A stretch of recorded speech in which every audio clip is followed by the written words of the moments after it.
আচ্ছা, একটু বলে নিই, দিস ইজ অফিসিয়ালি আওয়ার দুইটা ক্লাসের আমি আজকে লেকচার কভার করব। So this is officially our lecture 8 and 9 from of engineering economics of CSC department. তো আজকে আমরা হচ্ছে আমাদের যেহেতু কালকে ক্লাস টেস্ট আছে সেটা নিয়ে স্টাডি করব, এটার কিছু গো থ্রু করব, কোনো প্রবলেম থাকলে সেগুলো সলিউশনে যাব। তার আগে হচ্ছে আমাদের যে 10 মার্কসের যে প্রজেক্ট আছে সেটা নিয়ে একটু কথা বলছি। আমাদের প্রজেক্টটা এবার ছিল যে গ্রিন ইকোনমির উপরে, যেটা গ্রিন ইকোনমি বেস করে আসে, যে সেখানে সেই গ্রিন আমরা ইকোনমিটাকে গ্রিন হিসেবে দেখতে চাই। আমাদের নেক্সট মোটোটাই হচ্ছে এরকম যে আমাদের বাংলাদেশের ইকোনমিটা গ্রিন হবে। তো গ্রিন ইকোনমি মোটো হিসেবে আমরা হচ্ছে গিয়ে সাউন্ড টি কম আসতেছে। প্ল্যান্টেশন একটা প্রজেক্টে চলে গিয়েছিলাম। আমি বুঝতে পেরেছি আমার হেডফোন যখনই সরে যায় আমার ভয়েসটা একটু লো হয়ে যায়। তো জি আমরা ম্যাম। একটা টি প্ল্যান্টেশন প্রজেক্টে চলে গিয়েছি। আমরা আমাদের ক্লাসের each and every student in total দুইটা সেকশন মিলিয়ে এবং ভার্চুয়াল সেকশন মিলিয়ে আমাদের 104 জন স্টুডেন্ট আছে। এই 104 জন স্টুডেন্টই হচ্ছেন গিয়ে আপনার আহ যেটাকে বলে যে দুটো করে গাছ লাগাবেন। এটা হতে হবে ভেজিটেবল, এনি কাইন্ড অফ মানে শাক সবজি, ভেজিটেবলের মধ্যে বোধ পড়ে, শাক শাক সবজি বোধ পড়ে, যে কোনো দুটো ভেজিটেবল ট্রি লাগাতে পারবেন। ফ্রুটস আমি বলেছি লাগাতে না, বিকজ ফ্রুটস লাগালে যেটা হবে যে এটার আউটপুটটা পেতে আমাদের একটা লং টার্ম ওয়েট করতে হয়। সো এটা যখন আমি সেমিস্টার শেষে আপনাকে হয়তো একদিনে আমাদের একটা প্রেজেন্টেশনের মতো হবে, প্রেজেন্টেশনটা যেদিন হবে সেদিন আপনাকে আপনার প্ল্যান্টেশন প্রজেক্টে নিয়ে কথা বলতে হবে। তো তখন দেখা যাবে যে যদি ফ্রুটস নিয়ে আপনি কাজ করেন, আপনি কি প্ল্যান্ট মানে প্রজেক্টের যে ইকোনমিক বেনিফিট যেটা সেটা নিয়ে যে তখনও মেজার করতে পারবেন 1 বছর পরে, তার আগে না। এই কারণে ফ্রুটসটা আমরা অ্যাভয়েড করি, যেটা করি যে যেটা থেকে ইনস্ট্যান্ট বেনিফিট আমরা পেতে পারি সেটা নিয়ে আলোচনা করি। তো যেটা বলছিলাম যে আমাদের এই প্রজেক্টের মধ্যে আমাদের যেটা করতে হবে, দুটো ভেজিটেবল ট্রি আমরা লাগাবো এবং এটা একদম চারা গাছ লাগাবো। আমরা এটা করতেই পারি, আমি বলেছিলাম যে একদম চারা গাছ লাগালেও একদম আমরা নার্সারি থেকে চারা কিনে আনতে পারি, অথবা আমরা ওটাও অ্যাভয়েড করতে পারি। বলেছিলাম যে পেঁয়াজের গোড়া কেটে লাগালে পেঁয়াজ হয়, ধনিয়ার পাতার গোড়া কেটে লাগালে ধনিয়ার পাতা হয়, ইভেন পুঁই শাকের ডাঁটা লাগাই দিলে পুঁই শাক হয়। টমেটোর বীজ একটা টমেটো কেটে অর্ধেক, ওই যে একজন লিখেছেন ঠিক ওইটাই কিন্তু প্রসেস। একটা টমেটো ধরেন বাসায় একটা টমেটো পচে গেছে, ওই টমেটোটাই আপনি জাস্ট মাটি চাপা দিবেন, ওখান থেকে টমেটো গাছ হবে। মরিচ গাছে যে মরিচগুলোর বীজই বড় হয় সেটা মাটিতে দিলে, আমাদের বাসায় এটা হয়েছে, ওই যে মরিচ ওয়েস্টেজ থাকে না, ওয়েস্টেজটা মাটিতে ফেলা হয়েছিল, ওখানে কিছু মরিচের বীজ ছিল, সেখান থেকে মরিচের গাছ থেকে আমরা কিন্তু মরিচের বীজ থেকে দিই নাই। তারপরে হচ্ছে একবার লেবু গাছ হলো। লেবু গাছ কিভাবে হয়েছে, লেবুর বিচি আছে না, লেবুর বিচি, সরি লেবুও না, সেটা ছিল হচ্ছে অরেঞ্জ। হুম। সো কমলার বিচিটা হচ্ছে মাটিতে মাটিতে কোন একটা কারণে ধরেন মানে পড়ে গিয়েছিল, বুঝে বললাম আমাদের পাশে যে সবজি থেকে যে ওয়েস্টেজটা হয় ওগুলো আবার মাটিতে কম মানে ফার্টিলাইজার হিসেবে ইউজ করা হয়। তো সেখান থেকে নতুন করে লেবু গাছ হয়েছে। তা আমি বলেছি এই প্রসেসে যেতে পারে, নার্সারি থেকে যে চারা গাছও কিনে আনতে হবে তা না, এই প্রসেসে যে কোনো একটা দুটো কোনটা? রুট প্ল্যান্ট করে আপনি হচ্ছেন গিয়ে গাছ গাছ লাগাবেন, এবং অবশ্যই সেটা ভেজিটেবল ট্রি হতে হবে।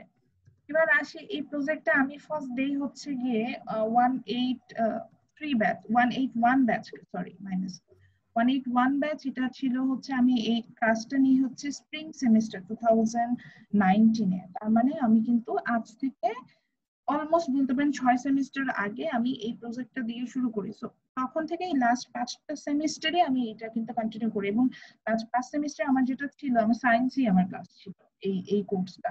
আমি কিন্তু সায়েন্সের স্টুডেন্টদেরকে দিয়ে করেছি। তো আপনারা কিভাবে প্রজেক্টটা কন্টিনিউ করেন, আউটপুট কি দাঁড়ায়, এগুলো সম্পর্কে আমার খুব ভালো আইডিয়া, প্রথমে হয়তো অনেক ছিল না, এখন কিন্তু ভালো আইডিয়া আছে যে কিভাবে করবেন। তো প্রথমত আমি ছবি দেখেছি, মানে আমার অনেকের ছবি দেখে সিরিয়াসলি আমি খুব টাচ, এত প্রপারলি এত সুন্দর করে ছোট্ট একটা জায়গায় আমি যেভাবে বলেছি সেভাবে দেখা গেছে বোতলটা কেটে, একটা 5 লিটারের বোতল কেটে অর্ধেক করে আমাদের মাটি ম্যাম ভরে গাছ ক্লিয়ার লাগিয়েছে। না আপনার কথা।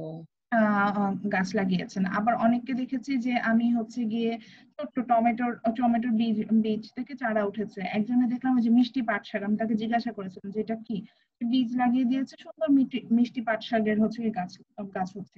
আমি একজনে দেখলাম পুঁই শাকের জাস্ট হচ্ছে গিয়ে একটা গোড়া সে প্ল্যান্ট করেছে, সেখান থেকে পুঁই শাকের চারা মানে পুঁই শাকের পাতা 3টা লাগিয়েছে, 3টার মধ্যে একটার থেকে সে আউটপুট পাচ্ছে।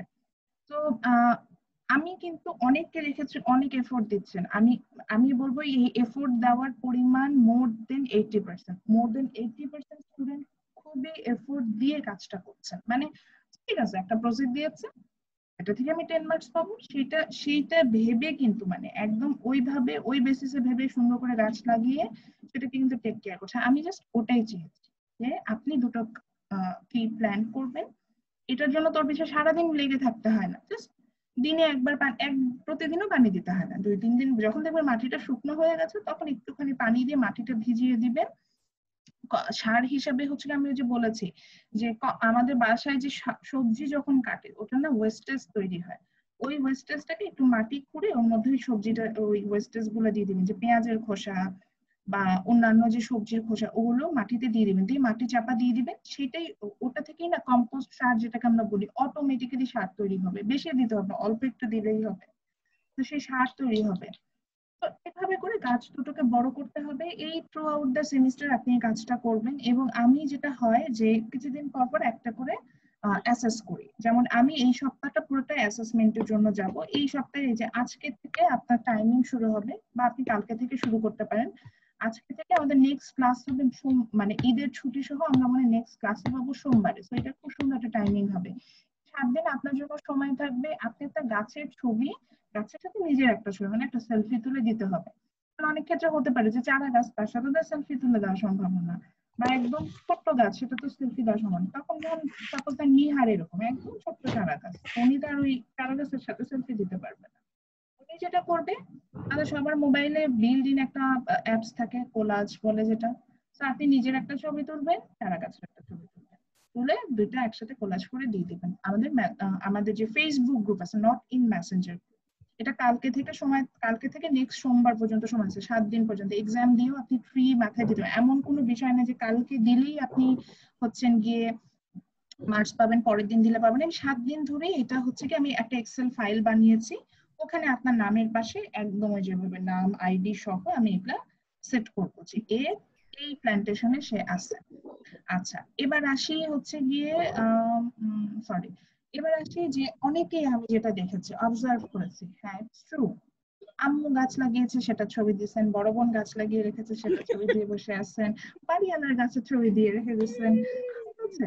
এই জিনিসগুলো না খুব ইজিলি ধরা যায়, খুবই ইজিলি ধরা যায়, একদম আপনি নিজেও বুঝতে পারবেন যেটা ওর করা না, এটা খুব ইজিলি ধরা যায়। তাদের উদ্দেশ্যে, সে ভাইয়াদের উদ্দেশ্যে বা স্যারদের উদ্দেশ্যে আমি একটু বলতে চাই যে ম্যাডামরাও আছেন, তবে স্যারদের সংখ্যা এখানে একটু বেশি, এই জন্য আমি কাউকে মানে ডিমোটিভেটেড করতে যাচ্ছি না, মোটিভেটেড করে বলতে যাচ্ছি যে ম্যাম ছবি দেখলেই বোঝা যায়, ছবি দেখলে, ইয়াস ট্রু, ছবি দেখলে তো বোঝাই যায়। তারপরে সেই স্যারদের উদ্দেশ্যে বলছে এই কাজটা করলে না, আমি বিশ্বাস করেন আমি এরকম অনেক স্টুডেন্ট পেয়েছি করতে চাই না, আমার উপর খুব রাগ হয়ে গেছে, নিজেদের গ্রুপ থাকে না সেই গ্রুপে লিখছেন যে ম্যাডাম কি কি ড্যাশ ড্যাশ প্রজেক্ট দিয়ে বসে আছে, আমি বিরক্ত করব না, সে মার্কস পাইতে হবে, 10 মার্কস অনেক বিষয়, এই কারণে বিরক্ত হয়ে সে করেছে। সেই স্টুডেন্ট, আমি একদম অনেস্টলি বলছি, সেই স্টুডেন্ট আমি দরকার হলে ক্লাস শেষে বলেন তার নাম আইডি দিয়ে দিব, ফোন নাম্বার দিয়ে দিব, স্টুডেন্টের সাথে সেই স্টুডেন্ট সেমিস্টার শেষে বলছে যে যখন সে তার টমেটো গাছ থেকে টমেটো, যে চেরি টমেটো লাগিয়েছিল, ছোট্ট টমেটো হয়,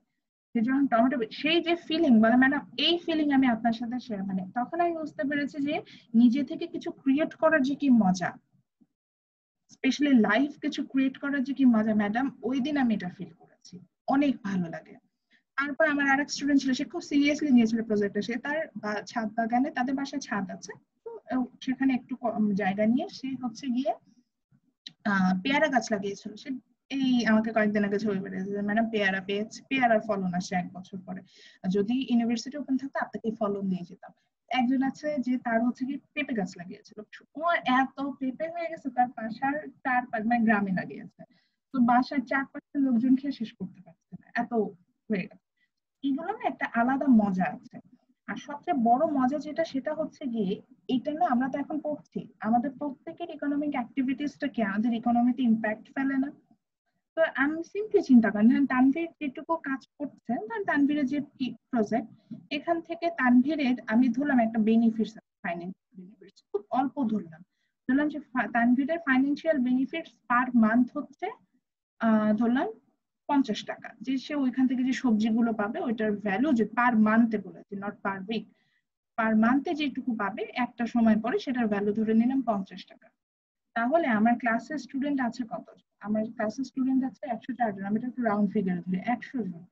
তাহলে 100 জনের যদি 50 টাকা করে ফাইন্যান্সিয়াল মানে একজনের যদি 50 টাকা তাহলে 100 জনের কত চিন্তা করেন তো 5000 টাকা ফাইন্যান্সিয়াল বেনিফিটস চলে আসছে এক মাসে। তাহলে এক সেমিস্টারে কত আসবে? 20,000 টাকা ফাইন্যান্সিয়াল বেনিফিটস 4 মাসে। এটা কিন্তু সত্যি। এবং আপনি ভাবছেন যে ম্যাডাম এইটাই আমাদের জিডিপিতে অ্যাড হয়।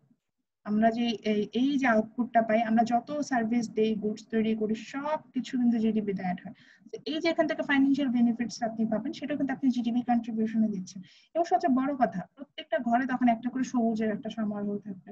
এভাবে যদি আমরা সবাই একটু গ্রিনের প্রতি ইন্টারেস্টেড হই, তাহলে বাংলাদেশটা একটা সময় আগে যেরকম গ্রিন একটা কান্ট্রি ছিল সেরকম হওয়া পসিবল না। হ্যাঁ, হাই রাইজ বিল্ডিং আছে, সমস্যা কি? হাই রাইজ বিল্ডিং এর উপরে তো ছাদেও তো আমরা ছাদ বাগান করতে পারি। আর আমাদের দেশের মাটি এত উর্বর, বিলিভ করেন, জানেন ঢাকা শহরের মাটি খুব উর্বর। ঢাকা শহরের মাটি এত উর্বর যে হ্যাঁ, ঢাকা শহরের মাটি উর্বর না। ঢাকা শহরের মাটি খুব উর্বর। আমরা যে মাটিটা পাই এটা হচ্ছে গিয়ে যে রড সিমেন্ট, এটা মিক্সার হয়ে হচ্ছে গিয়ে মানে অনুর্বর হয়ে গেছে। কিন্তু অরিজিনালি ঢাকা যে যখন স্পেশালি রোড গুলো জি ম্যাম, খোঁড়াখুড়ি করে সেটা ঠিক আছে, অরিজিনাল ওইখান ঢাকার থেকে মাটি যে অনেক উর্বর ছিল। ওই মাটিটা তুলে নিয়ে এসে আমার বাসায় ইউজ করেছে, এই জন্য আমি জানি। মানে এত উর্বর, ওই মাটিতে কিচ্ছু দিতে হয় না, ওই মাটিতে কিচ্ছু দিতে হয় না। আমাদের বাসার সামনে খোঁড়াখুড়ি করতেছিল তো মাটির বড় বড় দলা তুলে নিয়ে এসে ছাদে একটা ড্রামও না, মানে 3 ফুট বাই 2 ফুট ভাইয়া এরকম হচ্ছে গিয়ে সিমেন্টের, মানে ওই যে এটাকে কি বলে জানি, যাই হোক মেইন কথা একটা ধরেন বড় টব বানিয়েছে, সেটার মধ্যে দিয়েছে। সেটার সবচেয়ে ভালো ওইটা থেকে, ওই টবটা থেকে সবচেয়ে ভালো ফলন পাওয়া যায়। ঢাকা শহরের মাটি প্রচন্ড, ঢাকা শহরের মাটিতে তো কোনো কিছু প্ল্যান্ট করা হয় না। তো এই মেইন কথা, বাংলাদেশের মাটি এত উর্বর যে এই মাটিতে আপনি যা রোপণ করবেন তাই হবে। তো আমি আশা করব যে আপনারা হচ্ছেন সবাই প্রজেক্টটাকে একটু সিরিয়াসলি নেবেন এবং এটা মার্কিং করবো কিভাবে। এবার আসি, প্রতি যে টাস্ক দেবো না, আমি অলরেডি কিন্তু টাস্ক গুলো কিন্তু দেখছি, অবজার্ভও করছি, এটার বেসিসে আমি আপনাকে মার্কস দিতে থাকবো। তো এই ধরেন এখন প্রথমে একটা প্রজেক্ট দিলাম যে আজকে ছবি দিতে হবে, এরপরে হয়তো একটা এক করে বললাম যে হয়তো আবার একটু সময়ও দিব, 2-3 সপ্তাহ পরে হয়তো বলবো যে আবার ছবি দেন বা হয়তো একটা ভিডিও দেন, বা এইভাবে আস্তে আস্তে মেজার করবো। এবং ওই যে বলেন যিনি বাড়িওয়ালা গাছের সাথে ছবি দেন, তখন দেখা যাবে যে এই সপ্তাহে আম গাছ হয়ে গেছে, পরের সপ্তাহে জাম গাছ হয়ে গেছে, এরকম ঘটনাগুলো ঘটে। তো এটাই। আর এখন যদি আপনার মনে হয় যে ঠিক আছে আপনি ইন্টারেস্টেড না, আপনি এটাও বলে দিচ্ছি, যাদের 104 জনই যে ইন্টারেস্টেড হবেন এমন কোনো কথা নেই। যিনি ইন্টারেস্টেড না তিনি এটা স্কিপ করতে পারেন। জাস্ট এটুকু মাথায় রাখবেন যে হ্যাঁ আপনার 10 মার্কস নাই, এটুকু আপনি একসেপ্ট করে আপনি আপনি হচ্ছেন গিয়ে স্কিপ করেন, আমার কোনো সমস্যা নাই। কিন্তু আমি কিন্তু ওটা একসেপ্ট করবো না, এটা একটু আজকে বলে দিচ্ছি, সেমিস্টার আমরা 8টা ক্লাস করার পরে আমি এটা বলছি, আমি কিন্তু ওটা একসেপ্ট করবো না যে আমার ফাইনাল গ্রেড আমি সাবমিট করবো বা ফাইনাল এক্সাম চলে আসছে তার আগে এটা হয়। এগুলো প্রচুর হয়। একটা স্টুডেন্ট এসে বলে যে ম্যাডাম আমি তো হচ্ছে গিয়ে 2 সপ্তাহ আগে বা 1 সপ্তাহ আগে নার্সারিতে যে এই যে চারা গাছ লাগাই নিয়ে এসেছি, এই বড় এটা তো তোমার ফলন, এখন আমাকে প্লিজ মার্ক, প্লিজ আমাকে এই মানে এটা আমার করা হলে এটা বাকি স্টুডেন্ট যারা হচ্ছে এত কষ্ট করে কাজ করছেন পুরো সেমিস্টারে তাদের সাথে ইনজাস্টিস করা হচ্ছে, আমি এটা করতে পারবো না। তো কাজটা শুরু থেকেই করতে হবে। এই যে এইভাবে আপনি আস্তে আস্তে বড় করবেন, এই এফোর্টের উপর বেসিস করে আপনি আসলে মার্কস গুলো পাবেন। আচ্ছা, তাহলে আজকে গ্রুপে এখন পর্যন্ত আমি ছবি আপলোড দিইনি, ম্যাডাম কোনো প্রবলেম হবে না? কোনো প্রবলেম নাই। যারা নিজের খুশি মনে গাছ রোপণ করে মজা পেয়েছেন, আপলোড করেছেন, আমি অবভিয়াসলি তাদেরকে একটা থ্যাঙ্কস দিতে চাই। আর যারা দেন নেই তাতেও কোনো সমস্যা নেই, আজকে থেকে বা কালকে থেকে ছবিটা এক্সামটা দেওয়া শেষে ছবি তুলে দিবেন, যেভাবে বলেছি 2টা ছবি দিবেন, একটা হচ্ছে সেলফি দিবেন গাছের সাথে, আর একটা হচ্ছে শুধু গাছের সাথে ছবি। আচ্ছা ধরেন সাপোজ মিহা বলো ম্যাডাম আমি খুব কঠিন পর্দা করি, আমাকে কেউ দেখে না, ঠিক আছে, আপনার শুধু চোখ বের করে আপনি ছবি তুলবেন, মানে যেভাবে আপনি ছবি তুলেন সেভাবেই তুলবেন, মানে পর্দা করে ওইভাবে ছবি তুলে ফেস খুব অল্প দেখাতে পছন্দ করেন এইভাবেই তুলে দিবেন। এখানে ম্যাম এটার জন্য ফেসবুকের গ্রুপের মধ্যে সবার আগে আমি পোস্ট করে ট্রেন্ড শুরু করে দিই। আচ্ছা খুবই ভালো করেছেন। ম্যাম আপনি তো আমার পোস্টে কমেন্ট করেননি। আমি হচ্ছে না গ্রুপে ছিলাম না, আমি এটাই মিয়া, বললাম তো সবার আগে গ্রুপটাতে তুমি আমি। পোস্ট করো নাই, সবার আগে পোস্ট আমি করছি করছি আমি। ভাই, দেখেন। আচ্ছা কোন আমি গ্রুপে? আমি মেসেঞ্জারে? গ্রুপে হচ্ছে না না না, মেসেঞ্জারে কথা মেসেঞ্জারে না, বলতেছি না, ফেসবুক গ্রুপে আমি ফেসবুক কালকে গ্রুপে। জয়েন করেছি। ফেসবুক গ্রুপে আমি কালকে জয়েন করেছি। ম্যাম একটু কথা ছিল। হ্যাঁ বলেন স্যার। পরে কালকে চেক করলাম আবার, দেখেন আপনি গ্রুপে নাই, আপনাকে আবার ইনভাইট করছেন। আচ্ছা সিজন বলেন শুনি। ওকে তর্ক করার দরকার নেই, আমি সবার পোস্ট এখনো দেখিনি, সিজন বলেন। বললাম ম্যাম আপনি মানে গ্রুপে ছিলেন প্রথমে, যখন গ্রুপ চেক করা তখন আপনি গ্রুপে ছিলেন, তারপর যখন আমরা চেক করলাম আপনার বলার পর তখন দেখলাম আপনি গ্রুপে নাই, পরে আপনাকে আবার আমি ইনভাইট করছি। ও আচ্ছা, মানে হ্যাঁ এরকমই হয়েছিল আমার, যে আমি ছিলাম না গ্রুপে, মাঝখানে আমি গ্রুপের অ্যাক্টিভিটিসও খুঁজে আচ্ছা হতে পারে রিমুভ হয়ে গিয়েছি, তো আমি আর গ্রুপের অ্যাক্টিভিটিস খুঁজে পাচ্ছিলাম না। এখন একটু আসি, ধরেন সাপোজ তানভীর বলল ম্যাডাম আমি অলরেডি ছবি আপলোড করেছি, আমার কি করতে হবে? এই কালকে থেকে একটা সিরিয়াস পোস্ট দিতে হবে। ওই জন্য যারা আগে আপলোড করেছেন তারাও একটা ছবি দিবেন, যে আগের ছবি দিতে চান আমার মনে হয় আমি রিসেন্ট ছবিটাই প্রেফার করি, রিসেন্ট ছবি দিবেন। আচ্ছা এবার ছবি আপলোড এবং ইনফরমেশন দেওয়ার সিস্টেমটা বলে দিই, যেহেতু এটা ডিএ ডিবি বোথ সেকশনের জন্যই গ্রুপটা, আলাদা করে আমরা কোনো গ্রুপ ক্রিয়েট করি না, এটা অবশ্যই সিক্রেট গ্রুপই হবে, যেহেতু অনেকে সমস্যা আছে ছবি লিকেজ হয়ে যাবে কিনা, তো এই কারণে সিক্রেট গ্রুপই থাকুক, কোনো সমস্যা না। ম্যাম ছবি তো লিক বাইরের লোকের মাধ্যমে হবে না, যারা ভিতরে আছে তাদের মাধ্যমে হবে। আচ্ছা তো আমি বলি আপলোডটা করবেন কি করে, ধরেন তানভীর দুটো ছবি দিল গাছের সাথে, ওই যে বললাম যে ও তো ছোট্ট গাছ সেলফি তোলা সম্ভব না, তো উনি ছবি তুললেন, ছবি দিলে কোলাজ করে দিয়ে দিলেন।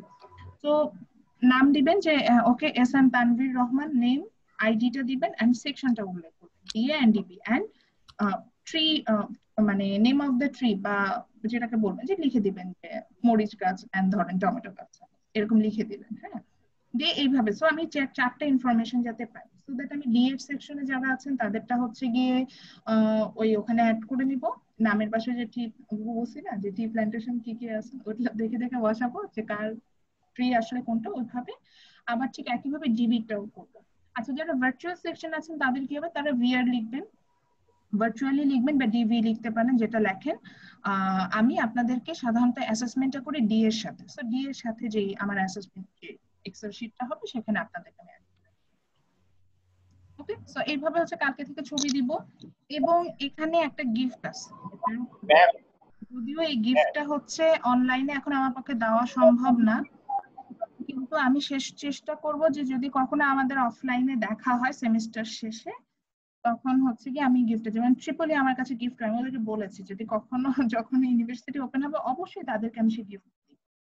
তো এই যে ছবি আপলোড করবেন, ছবি আপলোড দেওয়াই শেষ না, আপনাকে যেটা করতে হবে অন্য ছবিতে কমেন্ট করতে হবে, সেটা গঠনমূলক কমেন্ট। হ্যাঁ এই স্টিকার মেরে দিলেন সেটা হইলো না, বা লাভ লাভ স্টিকার দিয়ে দিলেন সেটা হলো না, গঠনমূলক কমেন্ট করবেন যার ছবি, এবং লাইক, ছবিতে লাইক এবং কমেন্ট হবে।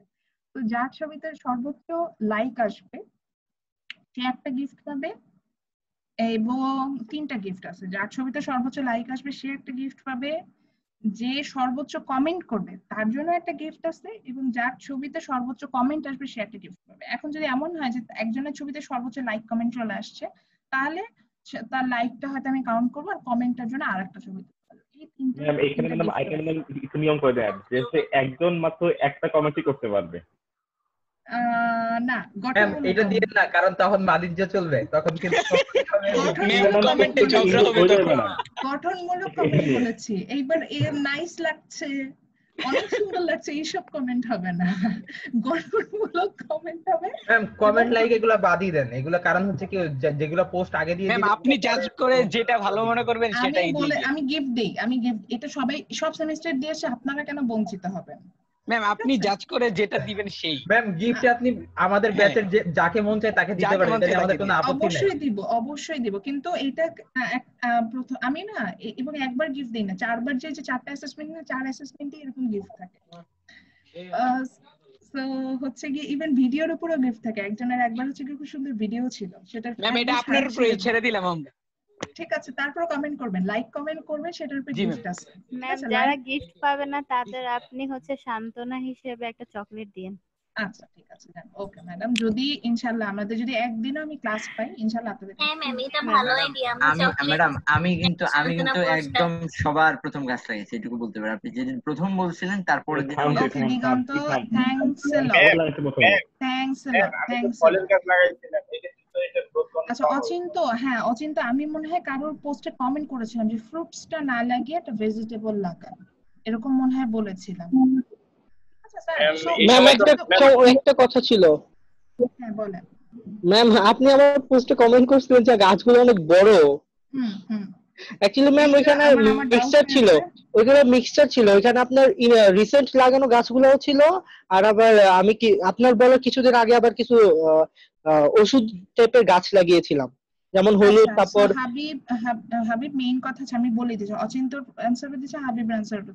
আজকে যখন কালকে যখন গাছের ছবি দিবেন বা কাল দেন পরশু দেন, জাস্ট রিসেন্ট আপনি যে প্ল্যান্ট করেছেন ওই দুটো গাছের ছবি দিবেন। ম্যাম ওগুলো সবগুলোই আমি রিসেন্টলি লাগাইছি। আপনি যেগুলো যেটা দিবেন, যেটা আপনার প্রজেক্টের জন্য যাবে, আপনার 10টা গাছ দরকার না, তো 2টা গাছই দরকার। তো ওই দুটো ছবি স্পেসিফিকলি দিবেন। আর অচিন্ত স্যার পসিবল হলে ভেজিটেবল কিছু লাগান। ম্যাম আমি তো আপনার আচ্ছা আমি শেষ করি। বড় ভেজিটেবল কিছু পসিবল না, সেক্ষেত্রে আপনি ধনিয়ার পাতা লাগান, একদম ইজি করে দেন। আমার গাছগুলো একদমই বড় হয় না, সেই যেদিন লাগাচ্ছি সেদিন থেকে একই সাইজ হয়ে আছে। কোনো সমস্যা হরলিক্স নেই। খাও, হরলিক্স ম্যাম তো যত্ন নিচ্ছেন তো। ম্যাম আমি তো গাছ লাগিয়েছি অনেকটা। বলেছি ফার্স্ট হতে হবে না, ফার্স্ট বড় বড় হতে হবে না, জাস্ট আপনি যে এফোর্ট দিবেন সেটার বেসিসে মার্কস পাবেন। হ্যাঁ হাবিব, শুধু ধনেপাতাগুলো হইছে, কিন্তু কাঁচামরিচ গাছ বড়ই হয় না। কাঁচামরিচ বড় হতে সময় লাগে। ধনিয়ার পাতা, পুদিনার পাতা এগুলো দ্রুত বড় হয়। আবার পুঁই শাক, লাল শাক লাগালে এগুলো খুব দ্রুত বড় হয়। আমি তো সব মাটিতে লাগাইছি, আমি কি ছবি ক্রপস করে দেব? আপনি ওই যে ছবি তুলবেন আর নিজের একটা ছবি তুলবেন, করে কোলাজ করে দিয়ে দিবেন। টোটাল 2টা ছবি হবে তো? হ্যাঁ টোটাল 2টা। হ্যাঁ ম্যাম মাটিতে জেপিজি ফাইলটা ম্যাডাম সেভ করব কিভাবে? ও না মানে কিভাবে আপলোড দেওয়ার সময় কি কি সহ? সরি, আপলোড দেওয়ার সময় কি কি যেন লিখতে বলেন? আইডি, নাম, আপনার নাম, আপনার আইডি, আপনার সেকশনটা মেনশন করবেন, ডিএ এন্ড জিপি, আর আপনার গাছের নামটা লিখবেন কোন আগে। এটা কোথায় রাখবো? ক্যাপশনে দিয়ে দিব? ক্যাপশনে এই দুটো দিবেন। আমি এটা কি ফেসবুক গ্রুপে দিতে হবে? ফেসবুক গ্রুপে দিবেন অবশ্যই, not in Messenger. Facebook group, মেসেঞ্জারে না, গ্রুপে হবে। মানে ফেসবুক পেজটাতে ম্যাম, যে আমাদের পেজ না গ্রুপ।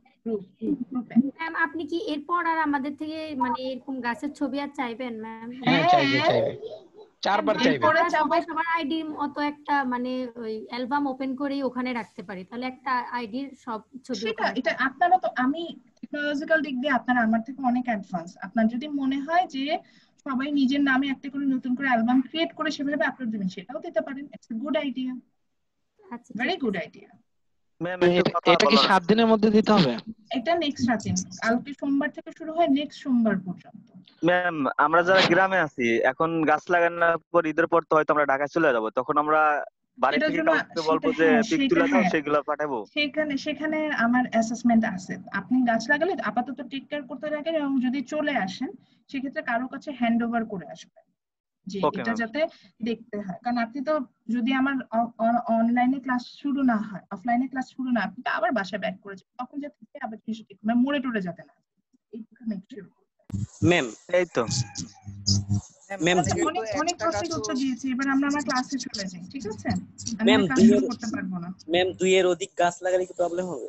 কোনো প্রবলেম নাই, কিন্তু 2টা লাগালেই এনাফ।